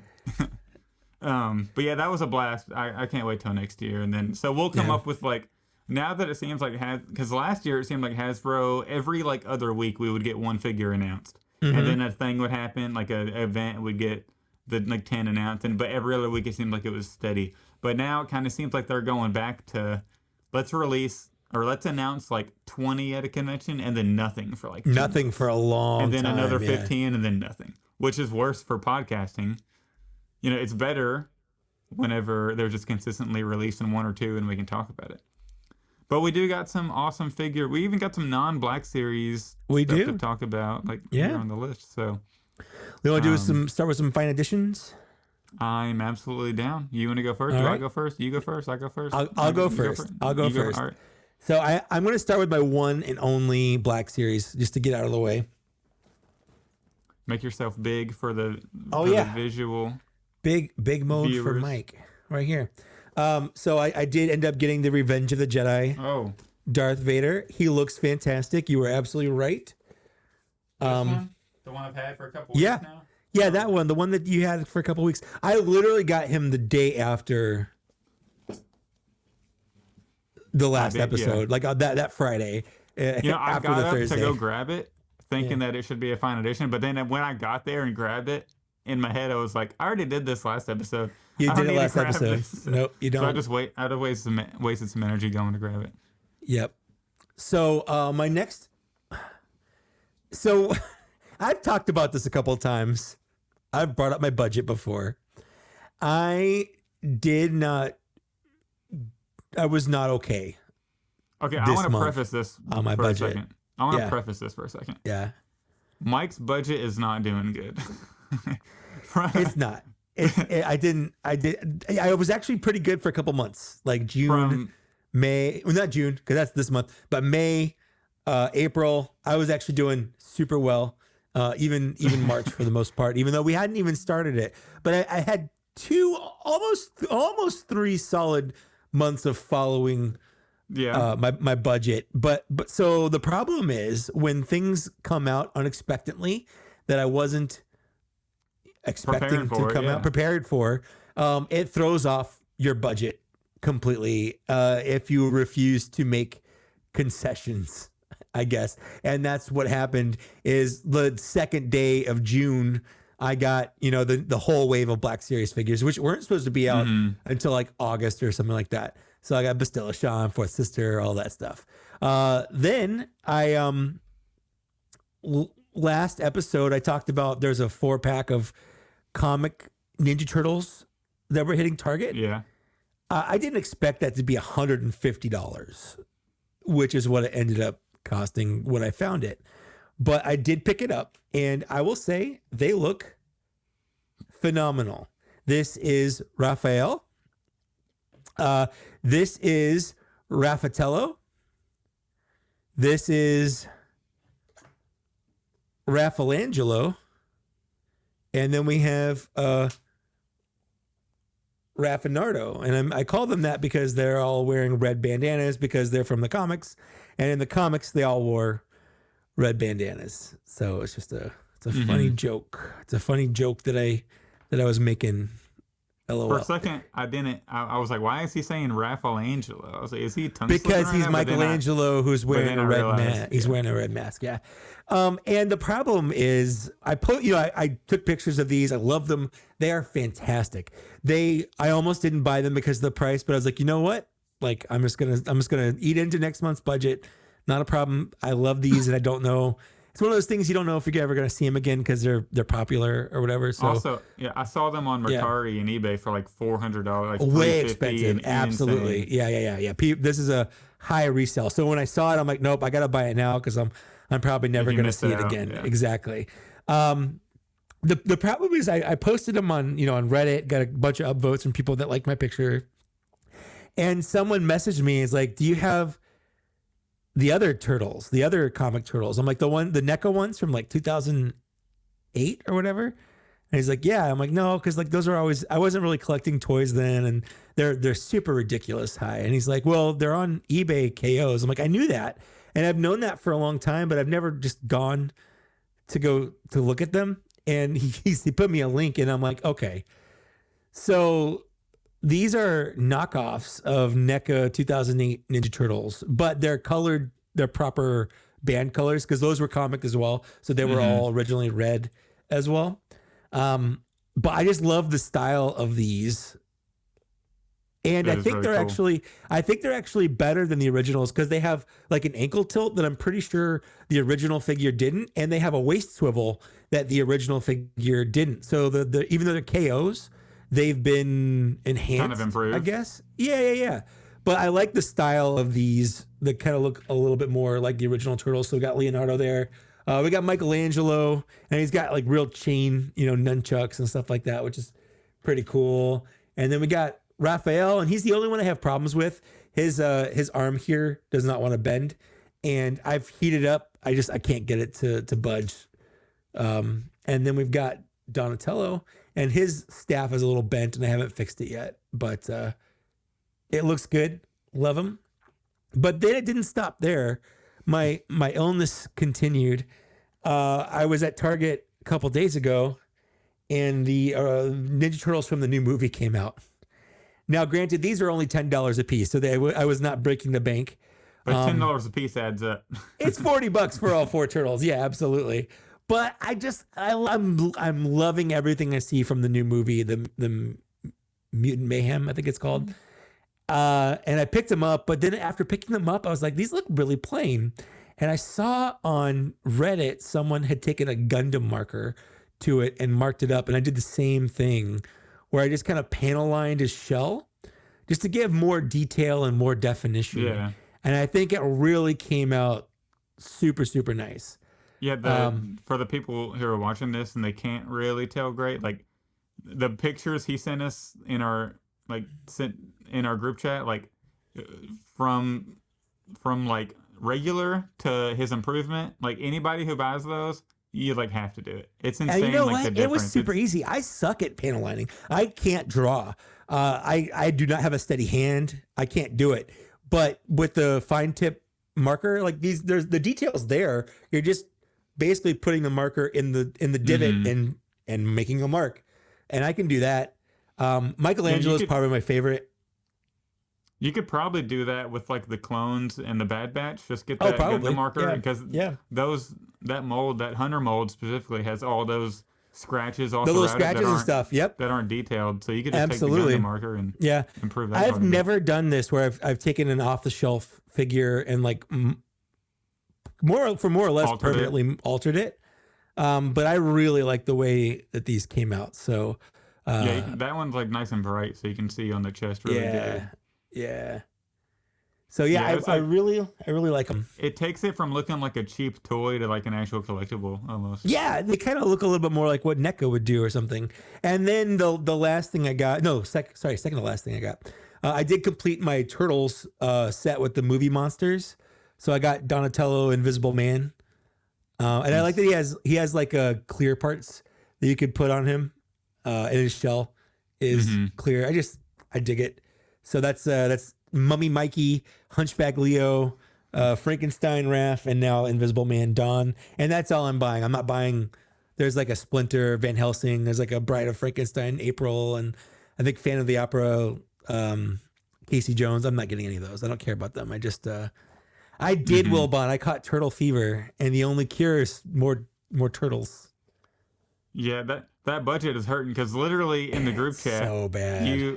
It seemed like every day you texted for like just however many days straight. You're like, guys, I just got this complete turtle set. And then the next day it was another complete turtle set. Within a 7-day period, I got 3 complete turtle sets. Yes. Yeah. And we were like, this budget, there's no way this budget is standing up right now. This budget is like, thankfully, 2 of the turtle sets were like 2/3 of the cost of one of the turtle sets. Yeah. So like the KOs and the official movie ones combined were $100, which really isn't that bad for 8 figures. Yeah, that's not bad. It's not bad. But when you compare it to or combine it with all the other stuff that's come out this year, or this month, I should say, it's pretty rough. But the last thing I added to my collection was something I actually bought last month. So it didn't hit the budget. But that is the Sun Wukong Figura Obscura from Mythic Legions. It's basically their insane journey into the West. This is actually it's Son Goku for the people that's another name for him. It's not really Dragon Ball Z, but Dragon Ball was based off of Journey to the West as well. So Goku got his name from this character, and that's why he has the pole and a monkey tail. That's why Goku has a monkey tail. That's like, it's the whole thing. But yeah, I like him. He looks great. I haven't even taken a lot of pictures of him because I feel like I've gotten too many toys. I've gotten overwhelmed with the vast amount of toys that I've received in the last month. Yeah, and the last, it's kind of a nice change of pace because there was a couple episodes there where me and you were both like, I got one edition this week. I got one thing, yeah. I got one thing. But still, I'm not heavy on Black Series. I got the one figure. Yeah. So I went kind of hard on the sale, which I'll talk about in a minute. Whenever you're up with, is that your I'm last done. fine So edition? that's it. Okay, That's cool. all I got. Yeah. I'll start off with something non-Black Series. I got. Check out this pose on this future trunk. Oh, let me make you. Torangsu. That's Mirai no Torangsu. Yeah, I don't even know what you're saying right now, but That's future trunks in Japanese. Come on, focus on the trunks. But this is the only pose that I've gotten him in so far. Just like It's a good pose. He's like His legs a little unsheathing the loose. sword. This one is slightly loose. Yeah, but whenever you like, the articulation is just insanely buttery smooth. Such a great figure. I haven't really messed around with like altering the head and all that, but I'm going to soon. I just haven't really had the time. Does he come since with I've the gotten it. Super Saiyan here? Oh yeah, he comes with 2 ways to do the Super Saiyan here. And I'll show you what they are. I won't like put them together and all that, but if I can find them, here it is. So you can actually. Wilbon says at the SH Figure Arts Dragon Ball Z. That's your new Instagram. Also, hello there, Pizza the Hut 24. You know, some nice ASMR plastic. Oh, I love it. Figures. I love it. Us toy people love that. So here's the alt head for the Super Saiyan. Okay, so it's the parted hair, yeah. And then you can pull off the front piece. Oh, and then it kind of it plugs in, and it's kind of the front of the hair is kind of hung down more. So it's just an alt front piece. Oh, okay. For the Super Saiyan head. And then you just like pop this off. But it doesn't come Looks with good. any. So all the alt faces are Super Saiyan faces. Like the brows. Oh, with the blue eyes or whatever, yeah. Yeah, they're all like blue eyes and the yellow So the brows. regular non-Super Saiyan head is just the one? Yeah, and this is the only non-Super Saiyan head it comes with. But I think, All right. if I'm not mistaken, I feel like there's another figure coming out that comes with an alt Trunks head. It might be the Dr. Gero figure, the Android 20. I know he comes with another head, but I forget whose it is. Or it might be, I don't know, I feel like one of the androids comes with an alt Trunks head, or an alt head for someone. But not 100% sure. But anyway, so that Trunks figure is probably the figure I was most looking forward to as far as like non-Black Series stuff. And it's finally here. And it's probably like the best figure I own. Like, I'm not even, like, out of everything I have, this might be the best action figure. Outside of the Hot Toys Vader, of course, but that's like not even comparable. Yeah, it's kind of a different. Yeah. So last time, looks like Dr. Gero comes with Goku parts. Does he come with a Goku part? He comes with the heart attack Goku. Okay, that makes sense. I feel like there's one that comes with an alt Trunks head, but I could be mistaken on that. I'll have to research that later. But last time we talked about the Pulse Premium sale, and they had some stuff, but like not enough stuff to actually, you know, make me willingly spend over $75 to get the free shipping. But they added more stuff like a week before the sale ended, so I was able to capitalize. Finally picked up some figures I was kind of waiting on. Axe Woves. And so I got all these for like $16, which is insane for the ones I got. Axe Woes, finally pulled the trigger on him when I saw it for $16 on the sale. Yeah, glad you got him for a good price because he is a good figure. Mm-hmm. Yeah, absolutely. Just an alt head and removable helmet on that Deathwatch Mando body. HK87. I haven't opened any of these, but got HK87. I wasn't 100% sure. Like I was should have definitely picked up gonna the get second it. one of those. I don't know why I didn't, honestly. Yeah. I probably should have too, but at the same time, I might be okay with just one right now. I don't know. Maybe if it goes on like even deeper of a sale, I'll pick up a second one. But it just like the shelf space is limited down here. I just freed up this one because all my Return of the Jedi Jabba stuff is on something else. But so maybe I should have. But my Mando shelves are just so packed that right now I'm just gonna do the one. And then I wasn't originally gonna pick up this figure because I was gonna wait until a deluxe one hit. But for $16 for getting it on sale, I had to get the new Cal Kestis. Like everybody says, it's an amazing figure, 100% brand new. So had to pull the trigger for $16. You can't beat it, and it'll be great while waiting on whatever deluxe. And now I might not even need the deluxe if I'm really happy with this. If they ever make one.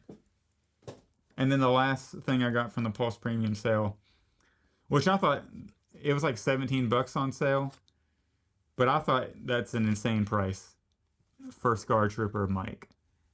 Like less than $20 for this trooper, I feel like is insane with the really neat backpack and all the like the new the front of the helmet mold and all that.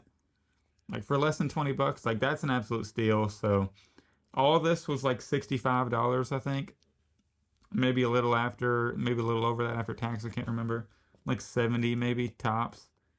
So yeah, great haul for me.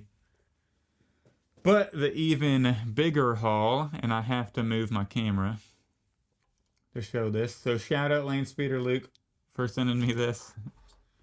The Jabba's Palace display. And this isn't even the full 4 feet. This is like, I don't know, 3 feet of it. Yeah. Maybe, I guess like 3.5 maybe. But there's like a whole section that would extend this side, the base, to push Han Solo back further.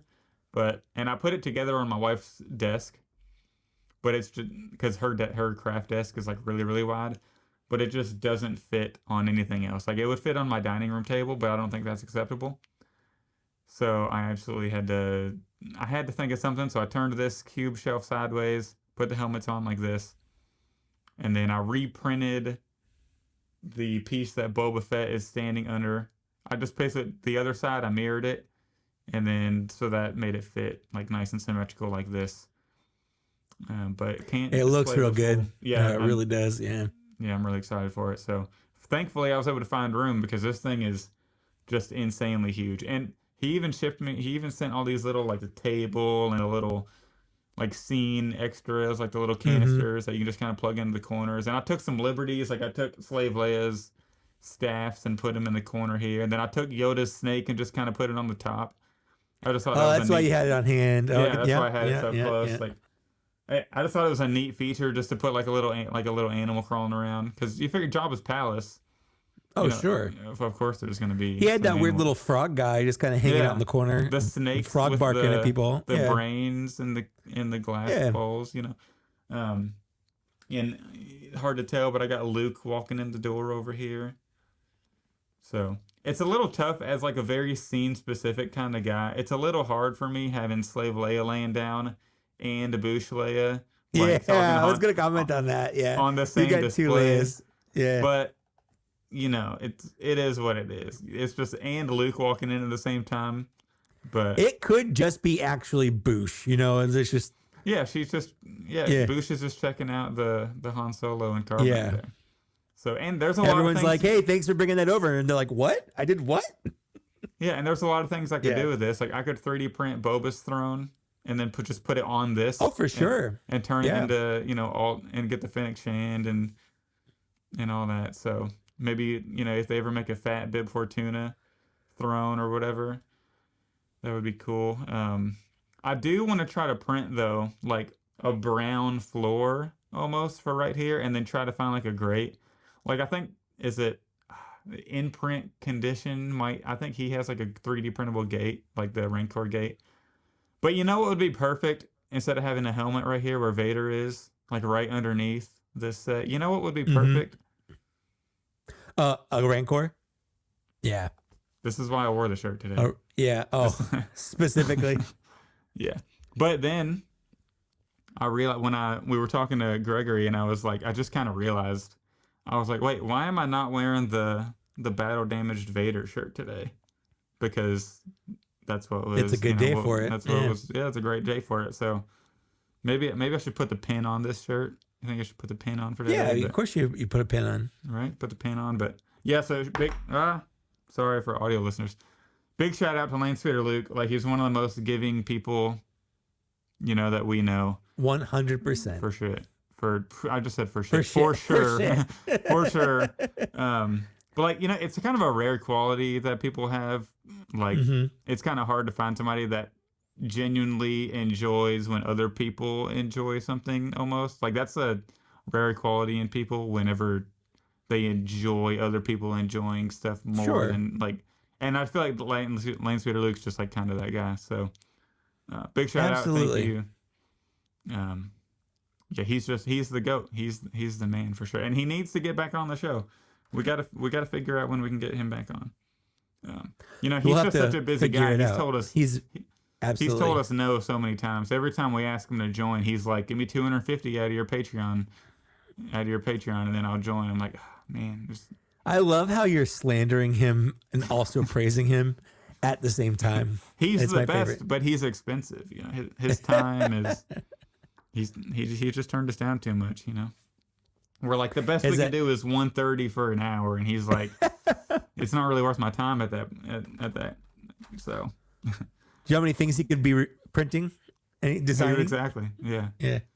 But all jokes aside, Lance Peter Luke is the GOAT. But I'm all done with 3D printing. But it's kind of cool with fine editions. It's kind of cool though, because since I couldn't use the full display, I just have like random arcs now that came with the set that I don't use for the set, so I can just put them behind your figure, like on your shelves. Just that's what I was flavor things. Yeah, I was gonna try to like just put them with like a Boba Fett walking under it or something, or like maybe the Bad Batch crew, or just like random. They'll fit on your shelf easily. Yeah.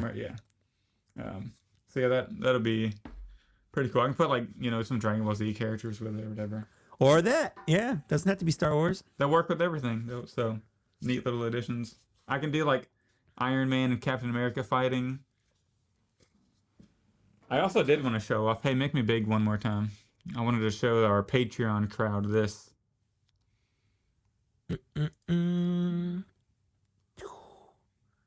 Ignore my broken drop ceiling right there, but I have the Spideys hanging from the wall, which I was pretty proud of. Oh, those look pretty good. So I finally found a use for those stupid Hasbro, Spidey webs that I just lifted up the drop ceiling and just like plugged this in it and to the weights just holding them down, and then had the Spider-Man just grab the handle of this. So they're just hanging from the ceiling, which I was pretty excited about. But yeah, that's all for fine editions for me. Good Great job haul there. You did a good job with that. I'm really proud of you. Thank you. I did my best. I did my best with the pickups for sure. Yeah. But man, I am ready for some news because it has been so dry our last few episodes, and we finally have some major Black Series reveals and some other stuff to go over. Obi-Wan Kenobi Jabeam is in stock. That's our first little bit of news. If you're interested in getting that figure, I'm sure everybody knows by now because I put this on our show notes a couple of days ago. The Force Ghost might be a 3, good thing to pick up for some later news. Might be a very good thing to pick up. And I think I'm going to have to start 3D printing those rocks that Lance Peter Luke has. It's like the pillar rocks, and make a little display out of that. For sure. And AliExpress, which we'll talk about here in a minute, they have like this ground effect for Dragon Ball Z figures, and one of them is like a black and gray rock base, and it looks like it would fit like the Vader Black Series perfectly when he's kind of kneeling with a broken helmet. Sure, that'd be perfect. But yeah, also the Force Ghost 3-pack. Me and you both got charged for that today. That's true. So that is shipping. So I'm sure, hopefully, our next Fine Editions segment we'll be able to show off our new Anakin head sculpts, baby, with a shiny finish. Honestly, I'm really interested to see how it came out. Like, because honestly, the render isn't like, not the render, the promo pictures. I'm not sure how great that Anakin head sculpt is. it is a hard face to nail, and especially with like the shiny paint on there, can be kind of It's a real weird. Skywalker problem. Yeah, it is a Skywalker problem, but so I'm excited. I'm also excited to see like because it's on a bigger body, new body. So Yeah, yep. I'm gonna compare that body to all the other figures. I'm gonna body shame it. Yeah, we're gonna body shame it. We get the new Yoda in Force Ghost, action. So I'm excited about that. And you know we can't. I don't want to officially reveal anything, but you know Luke is working on something. So if you're a 3D print kind of person, you might want to be on the lookout. That is like Luke's he's always cooking. He's cooking, but he's cooking. There's other 3D print people that have done it, but Luke's is going to be better for like what you need the figures to look like how they are in the scene. I'm just going to say that. That's all I'm going to say. So, and you know what I'm talking about because, I'm in the chat. Yeah, you're in the chat. I'm in your chat. You're in the chat. Also, Doc Onder delayed to August. And I know this hurts you because you have it on pre-order. I do. Are you gutted right now? I mean, yes and no. Like it's not your one of budget's those figures. No, my budget's actually fine with it. Like, yes, push it back. But I just I want it. I'm excited to get it, but it's not like a figure like I want it now. Give it to me now. You know, it's just gonna be one of those cool things that I get and I'll like it and I'll look on the shelf. So whether I get it now or in August, I'll get it. And that's all that matters. I'm kind of relieved because it just gives me more time I have to ship it to you. Because I've been lazy with packing it and all that. Like I have it done. And I have it actually, I don't know if I've showed you, but I super glued the little pieces on it. Little brown pieces. Nice of you. Yeah. I super glued those on it. And so that was like the next step. I had to get it from my room down here. Because when I showed it off on Fine Editions, it just kind of sat there. Upstairs to my wife's craft desk where all our like super glue and like paint and all that is. So that took like a month. And then I had to like actually super glue it, which took like another 2 weeks. Like just waiting there on the craft desk for me to sit down and do it. And now it's waiting for me to actually pack it up in a box. It'll happen eventually. So I'll get it at some point next year. Yeah. I can guarantee you'll have it. Like whenever you open Doc Onder, you'll be able to immediately put him with his. Hey, don't promise what you can't, what you can't deliver. I guarantee. Wow. You'll have it. 30 minutes or less, or else my piece is free. It. Yeah, I will ship it tomorrow. Okay. Maybe. I'll just ship it tomorrow. It's fine. So let's talk about. I put this on here because we didn't have any Black Series to talk about. Sure, we can still talk about it. It's fine. It was a really cool reveal, but now. So SH Figuarts revealed their Darth Vader battle damage from the Kenobi series.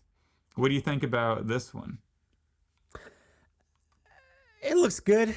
I'm not really into the SH Figuarts Star Wars figures, but like if I were, I would be really excited about it. I was excited about it because we hadn't seen a Black Series one yet. Yeah. And I was like, I might have to pick this one up. And it'll be like 70. I think the retail on it's going to be like 70 something. I mean, usually like 80, but I will say at the very least, at least it's not all like hard plastic.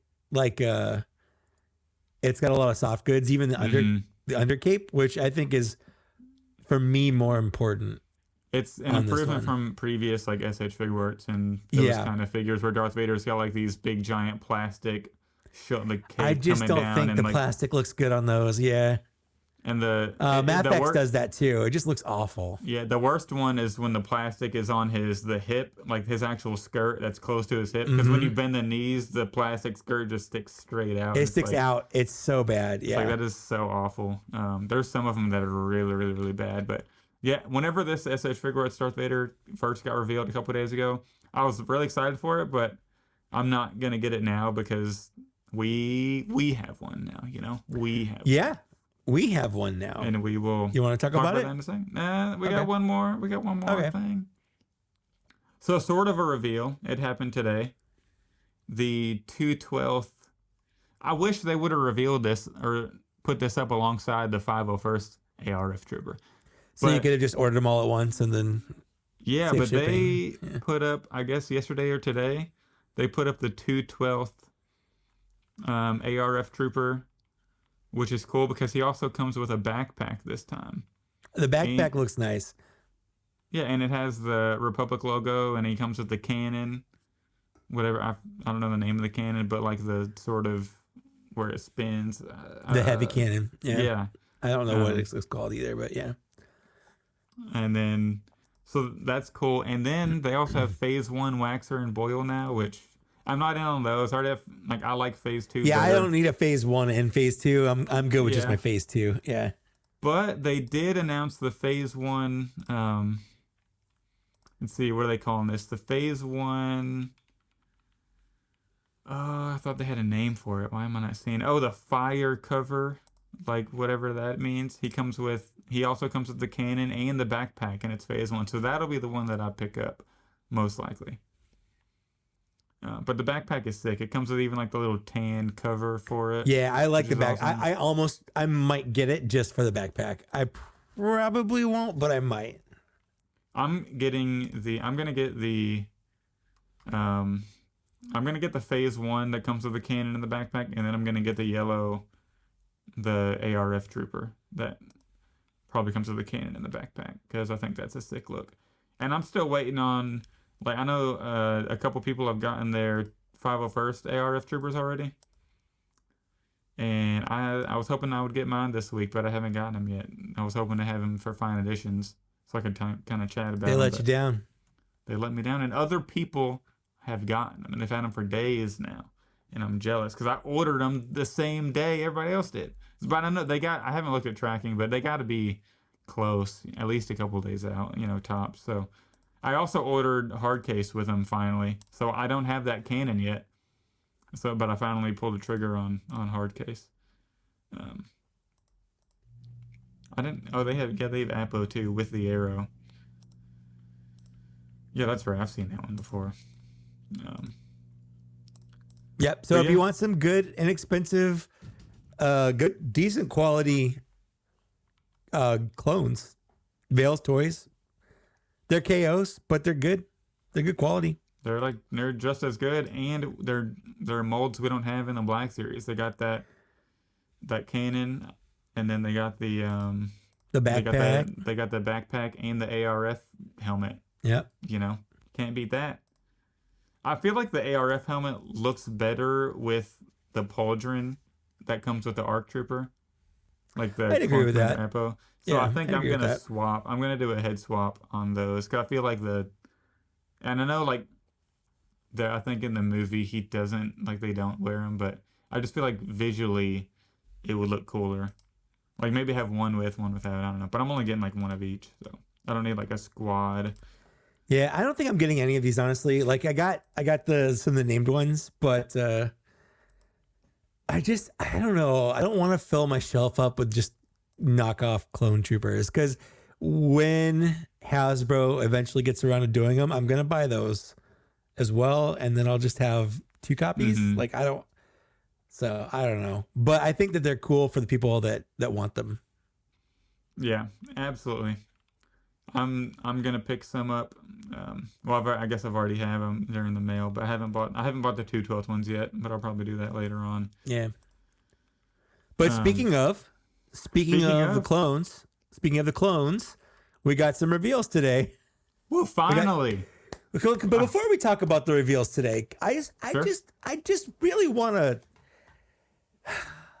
Let's just take a seat for a second. I just really want to talk about, as fans, we have a responsibility to not overhype things. Okay, so like 2 days ago, places like Yak Face and Yoda News and all the places that you can get news from are like, hey, on Thursday we're getting some announcements, and some of the people would include pictures of Obi-Wan or stills from Obi-Wan, The poster, the poster, things like that, to kind of give you a hint what this is going to be related to Obi-Wan.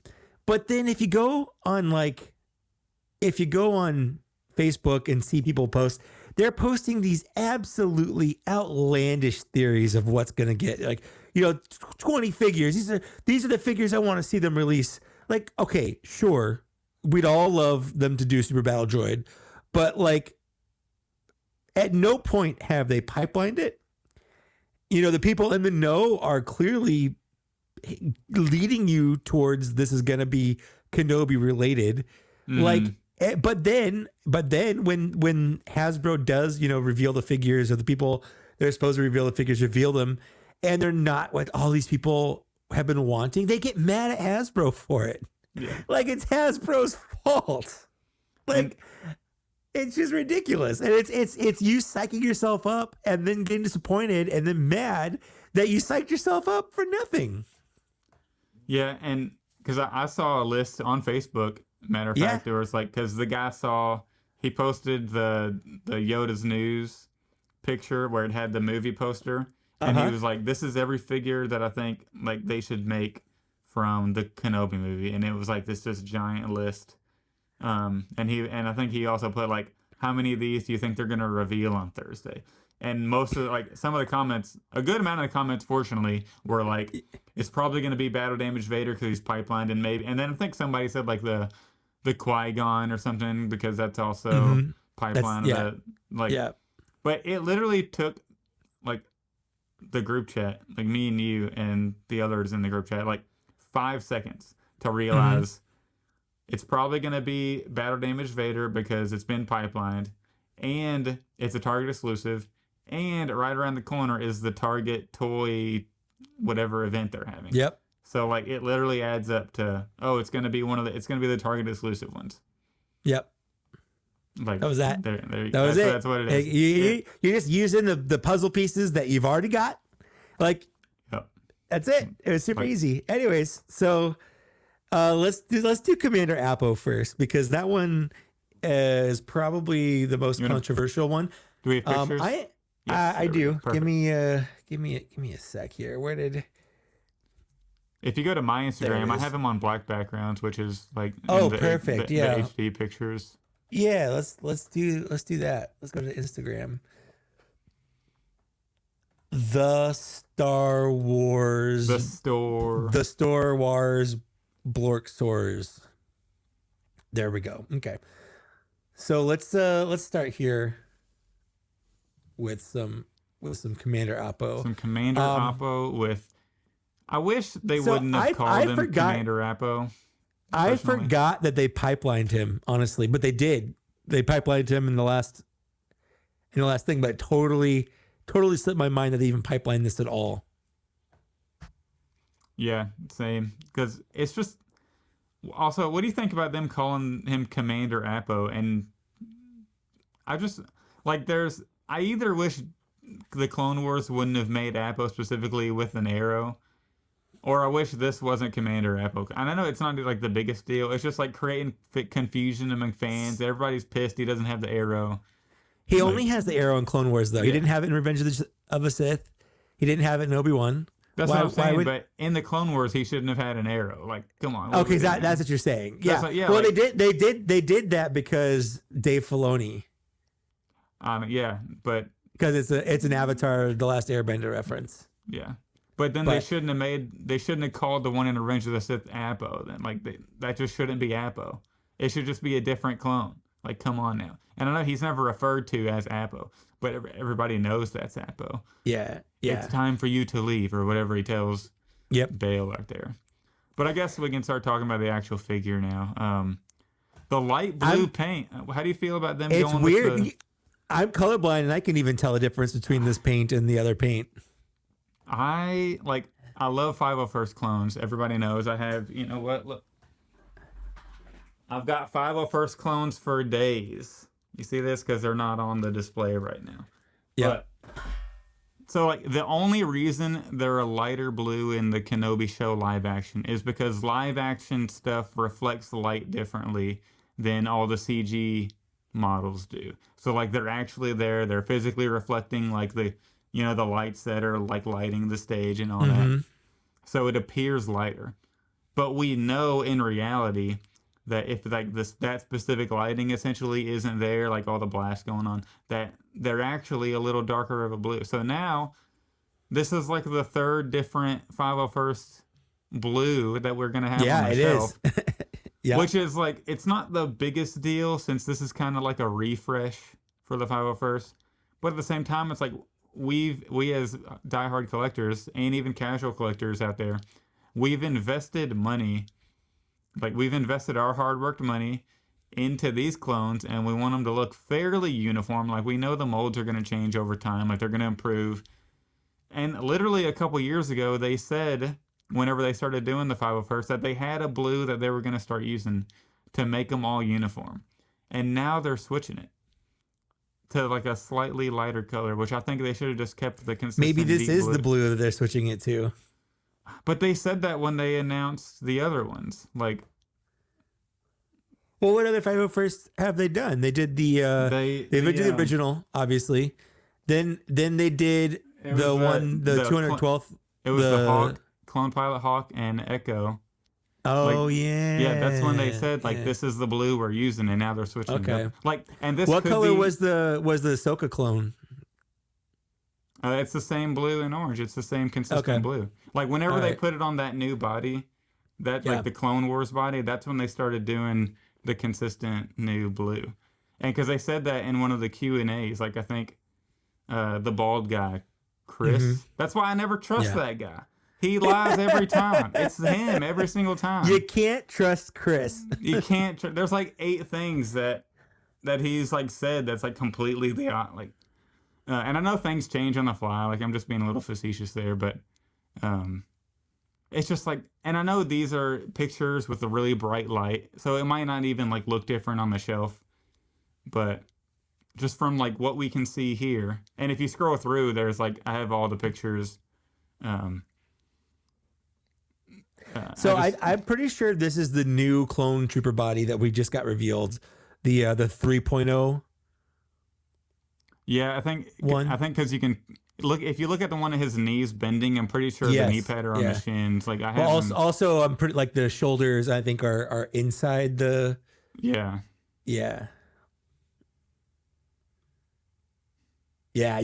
So the knee pad is on the knee. It's on the correct side. It's actually a knee pad. Yeah. Instead of an upper thigh pad. Yeah. Yeah. I love the black stripe. Like it looks good. The black stripe on the helmet looks great. Yeah. Absolutely. Yep.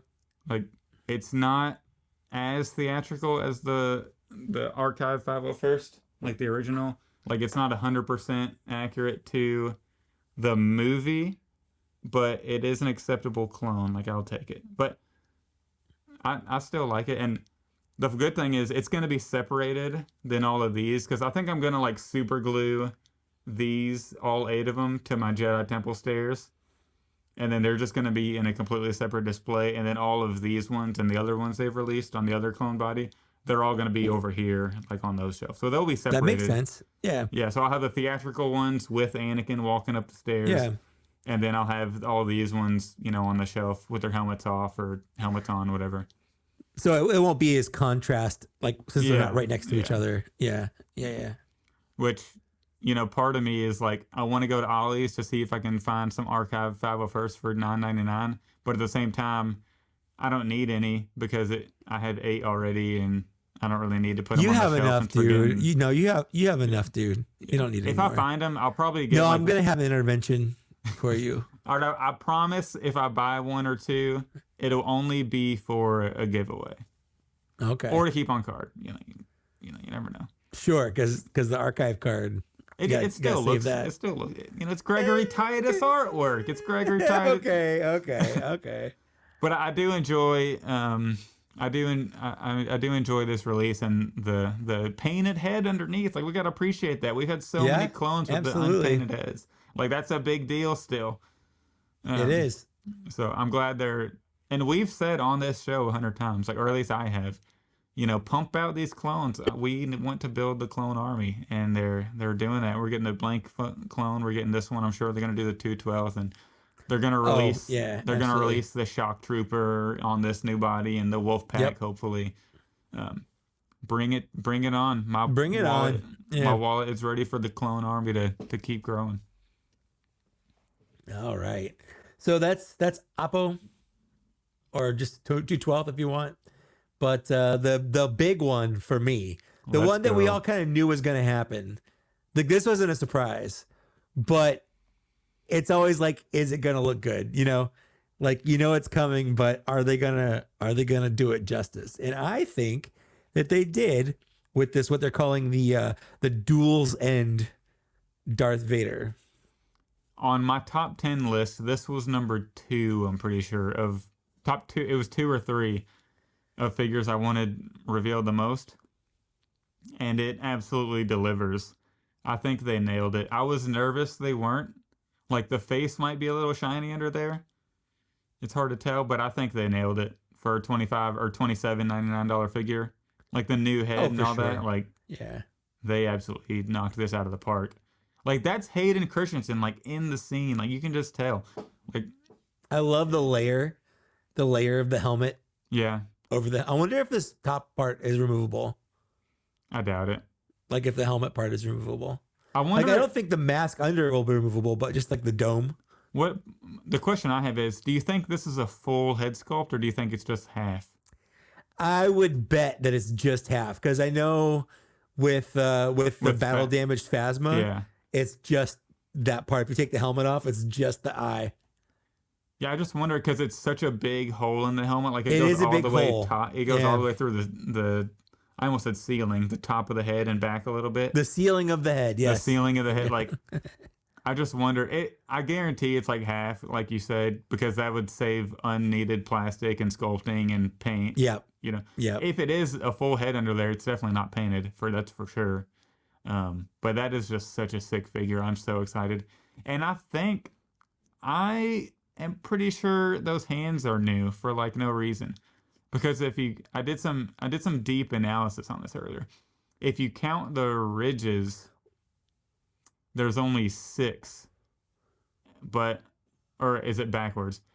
I think there's like 7 on this, and the A New Hope one has 6 ridges. I'm pretty sure. I need to I'm grabbing the Empire Strikes Back one too. Okay, so I know. The wrist hinges differently on that arm. It has a vertical hinge instead of a horizontal hinge. Yeah. But it actually looks more like... But see, on the Empire glove, he doesn't have as strong a ridges either, like horizontal ridges like this one does. So it's definitely not... It's not... I wonder if this is based on the new Vader that's coming out. The Return of the Jedi one? Yeah, the Return of the Jedi one. He doesn't have he doesn't have horizontal ridges on that either. I'm pretty sure. Let's find out. Now we're deep diving into here live, everyone. Yeah, I did. When I finally had time on my hectic day, I did a little deep dive, and I was counting ridges and Vader wrists for no reason. But yeah, this A New Hope one has 7, and I'm pretty sure this new Kenobi one has 6. So I think this is like people counting the little ridges on the lightsaber. Yeah.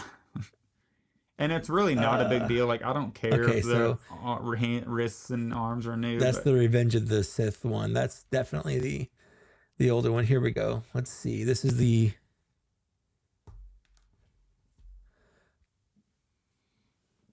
Okay, so that one has the vertical ones instead of horizontal. Yeah. Interesting. Yeah, well, I did a whole deep dive earlier. I did it. It's just hard to tell. So it's new. It's like a whole new arm piece then. Yeah, but it's just hard to tell. And also, if go back to the new Kenobi one now. I was trying to figure out what's new. So do you have both tabs open still? All right. So if you look at his chest. Oops. Sorry. Hold on. No, you're good. If you look at his I'm just chest, trying to get to a good picture. Go on. No. Stop being There we go. And this is also true for the Empire one. Like the black lines, like on his chest, are more curved. Like if you look at the edge ones, they're pretty significantly curved. But the new one, they don't look as curved to me. So I can't tell. But on the New Hope one, like the really big piece looks more curved on the old one to me. It's just hard to tell because that the thick curve that's on the right side of the screen, that looks like it comes down straight. It could be the angle, but it looks like it comes down straight. And on the A New Hope one, it comes down pretty curved. Interesting. Yeah. So so changes to the upper body for sure, but they still keep using those 10-year-old legs. Yeah. Oh, the 10-year-old legs. They'll never leave us.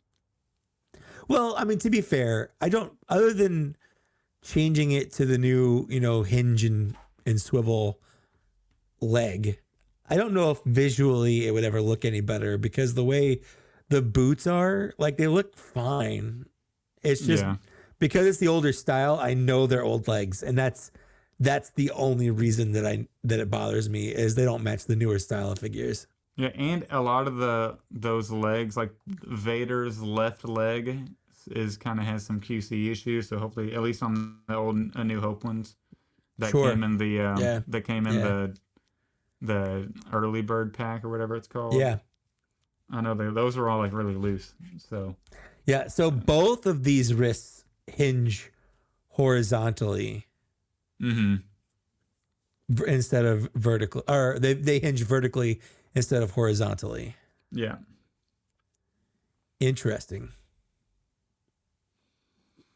So they're definitely new gloves and hands, if not maybe entirely new arms. Definitely new chest, and obviously a new head. So there's a surprisingly little amount of reuse here.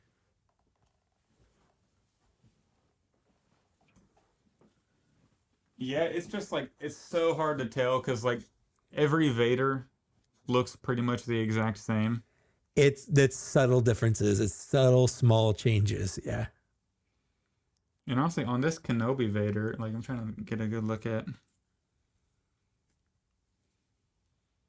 See, it's hard to tell if the paint, if it's the mold or the paint, Yeah. For the black stripes.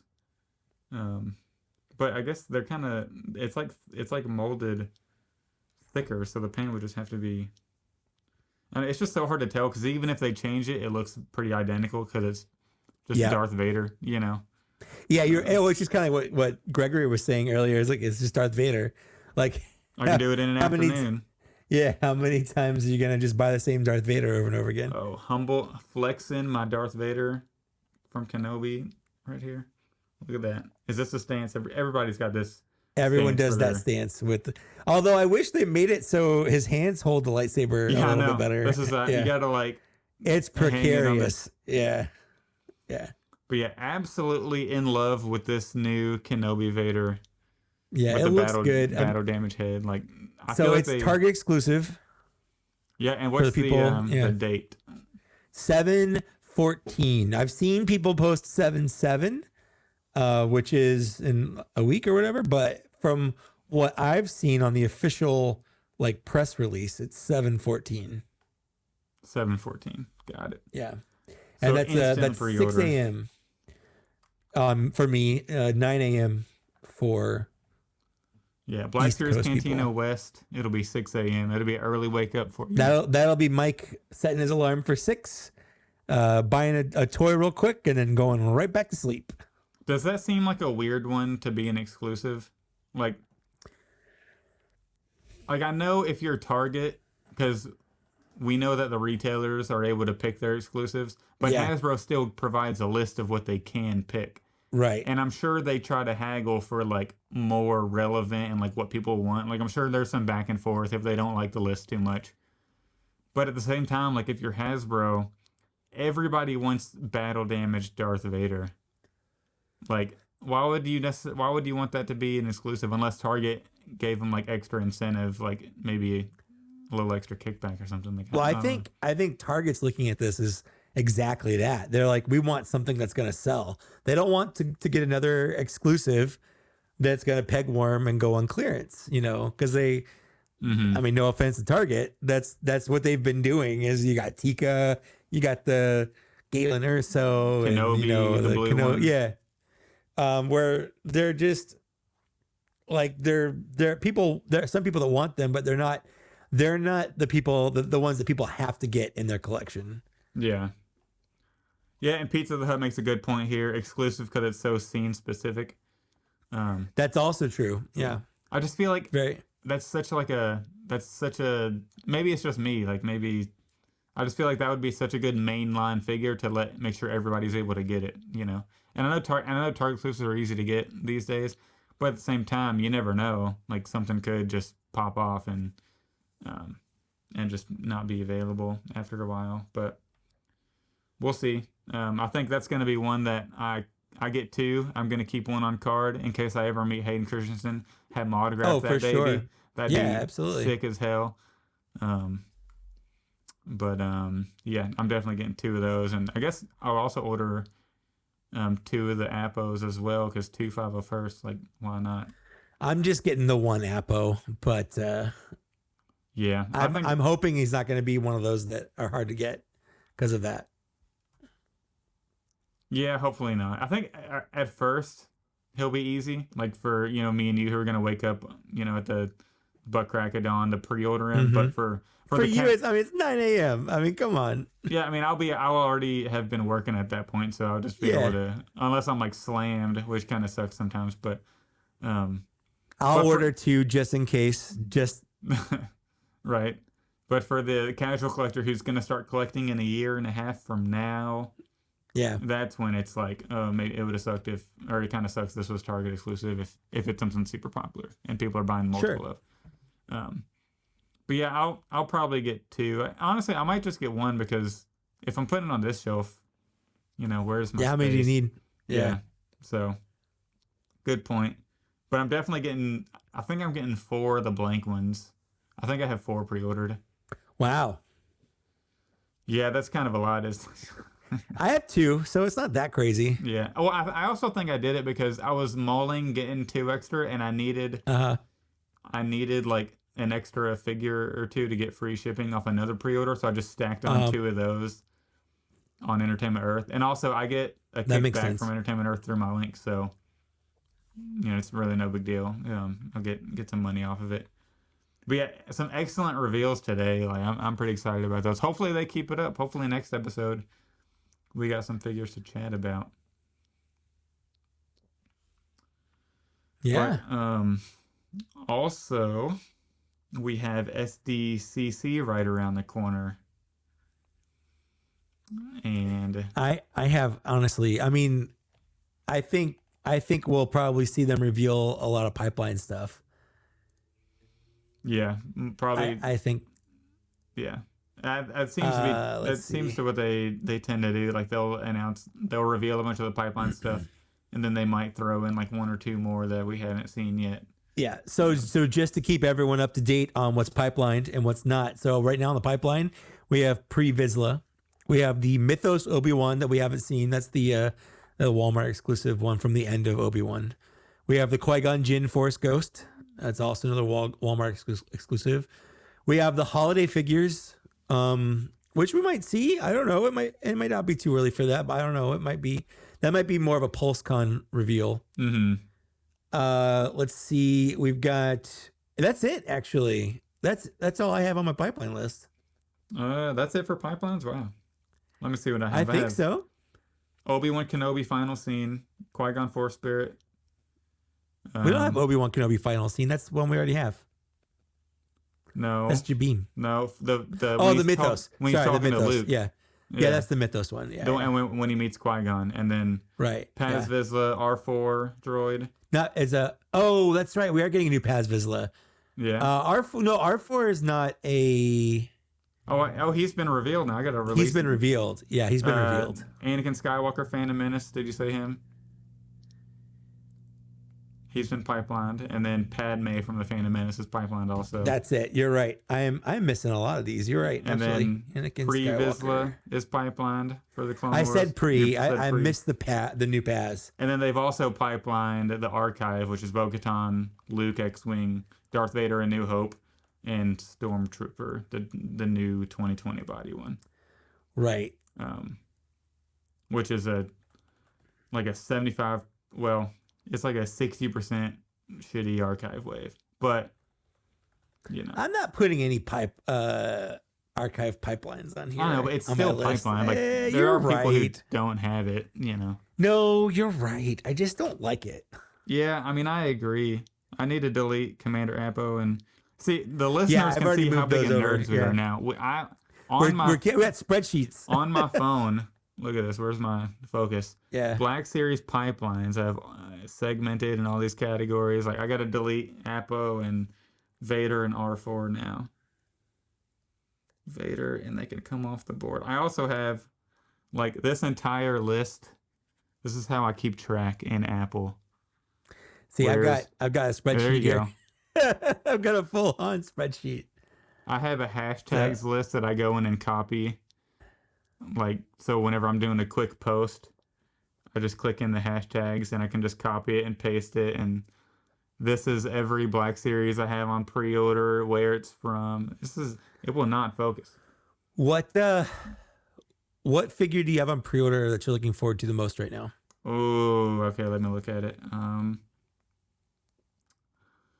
It's probably the figures you have, like Darth Malik. It's gotta be.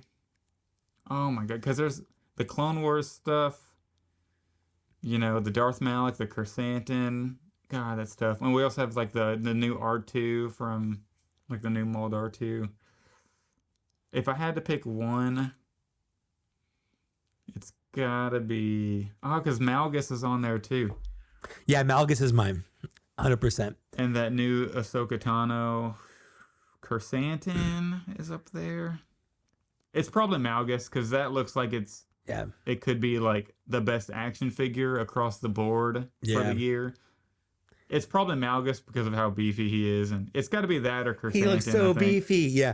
So for me, it's Malgus, and then I think the new R2, like right below that, like the biggest guy and the littlest guy are my two top. But that R2 is going to be a thick boy, and he can raise. So it's true. Yeah, R2 has to be up there. It's got to be Malgus and R2. You're right. And then I'm looking forward to that new Magna Guard we're getting. That's true. I am really looking forward to the Jabba the Hutt because I have the whole damn thing, but I don't have the thing. Because you sold your Jabba. It's like I got the Super Bowl trophy case, but I don't got the trophy in it. I got the trophy case, but I don't got the trophy. That's because you sold your old Super Bowl trophy to get a new Super Bowl trophy. Yeah, I was showing this to my dad. I was on FaceTime with him, and he was like, "Where's the Jabba the Hutt?" And I was like, "Well, they just said I got to explain this whole thing." I was like, "They just announced a new one that comes with the armrest and the little bowl where he eats his fish from, and the little pipe, and that comes with the set. So I sold this set for like $70 to pay for like 80% of that set. So I got to go without a Jabba for like 6 months." But now I got this big ass set and no Jabba. So yeah, it is what it is. I also use my Toy Box app to keep track of what I own. I did used to have a list of what I owned, but I deleted that because I was tired of like putting it in the My Toolbox app and then also going to type it in its specific spot. So I deleted that one, and then now I just use the Toy Box app to track. And if you have an iPhone and even if you don't want to use that app, I feel like people should have that app because it's like a catalog of every Star Wars figure ever released, and you can filter by which line. You can go to the Vintage Collection. I don't know if you heard what I did there. The Vintage Collection. I heard it. Yeah. You can go to like if you want to look at all those 2005 action figures, you can click on that line and look at all the pictures for those, and click on the specific ones, and the Saga Collection and Power of the Force 1, 2, all that stuff, and they got it. And then you can also mark what you have and then filter what you have and what you want, because you can put a W on there for if you want it. So it's a great app. no free promotion on the podcast, so I'm gonna send them an invoice for like $20 for this little plug. But I think, are you ready to wrap up the show here? I think so. Got any other thoughts?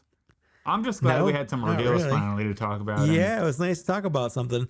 And we had a great guest. And the guest was Gregory was a fantastic Gregory guy. was fantastic. Yeah.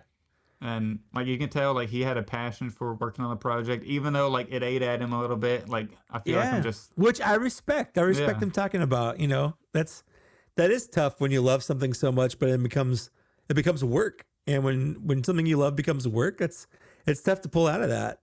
Mm-hmm. Yeah, so I'm glad he said he was actually able to enjoy Andor, you know, and knowing that he hasn't drawn, like you said earlier, drawn Cassian for 18 months over and over and over. Yeah.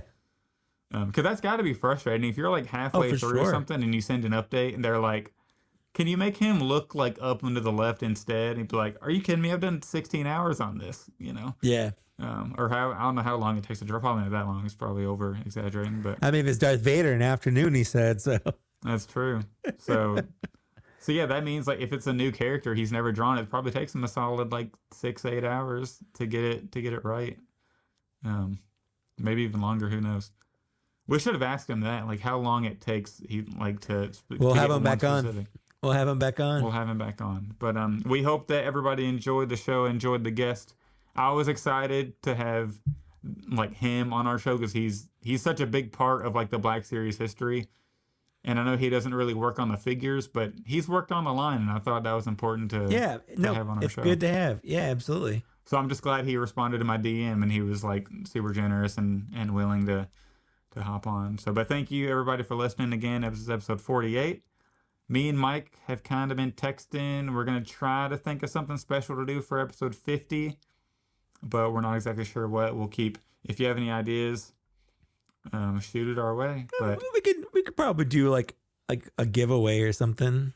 I've got a bunch of figures just hanging out. All right, you heard it here first. I will give away one figure, and Mike will give away one figure for episode 50. And that's not next episode. That's the episode. The next episode. Yeah. And you know how people can enter to get a figure, Zach? How's that, Mike?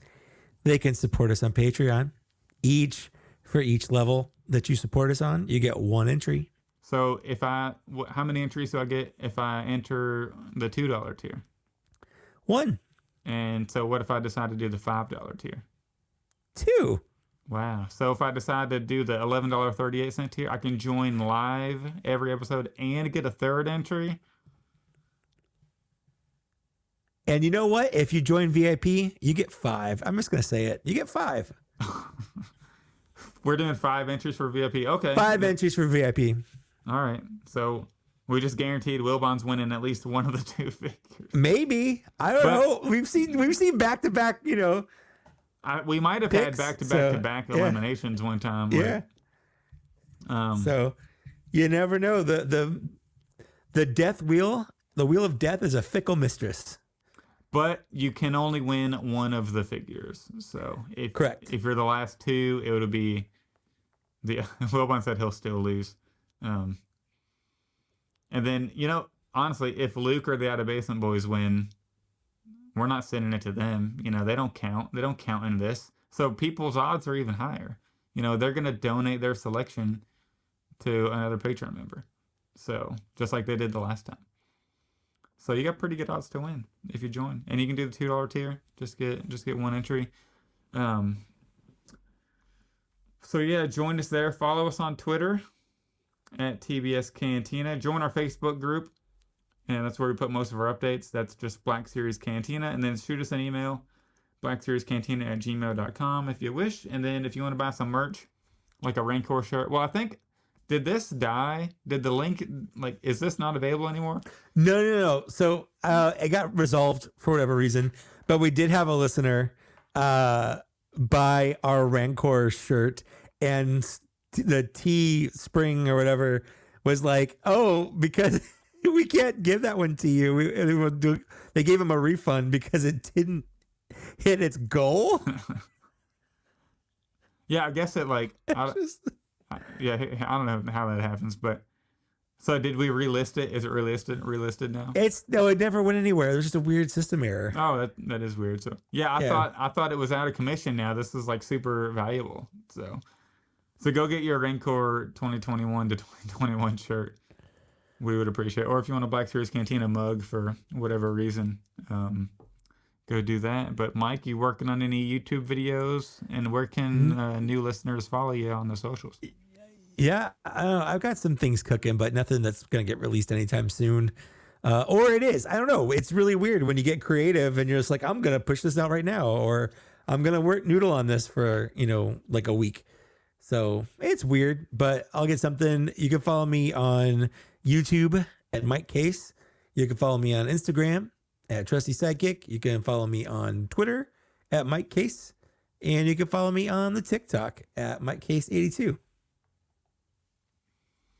Awesome. I'll think about following you over there, and I'll think about subbing to the YouTube. Do you ever just go back and watch a really, really old YouTube videos every now and then? Sometimes, but not mine. So on my recommended like YouTube homepage or whatever, it was a video from like 3 or 4 years ago, a review you did for the pilot Luke Skywalker popped up. Not the X-Wing pilot, but the snow speeder pilot. Mm-hmm.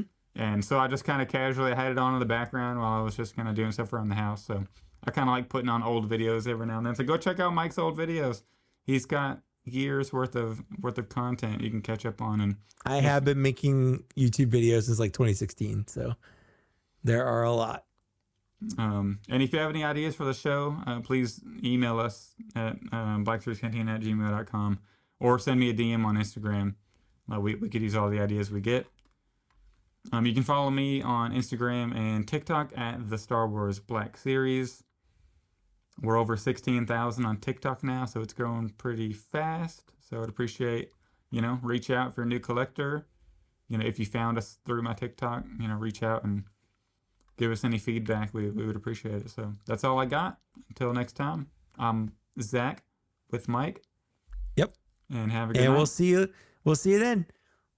Bye.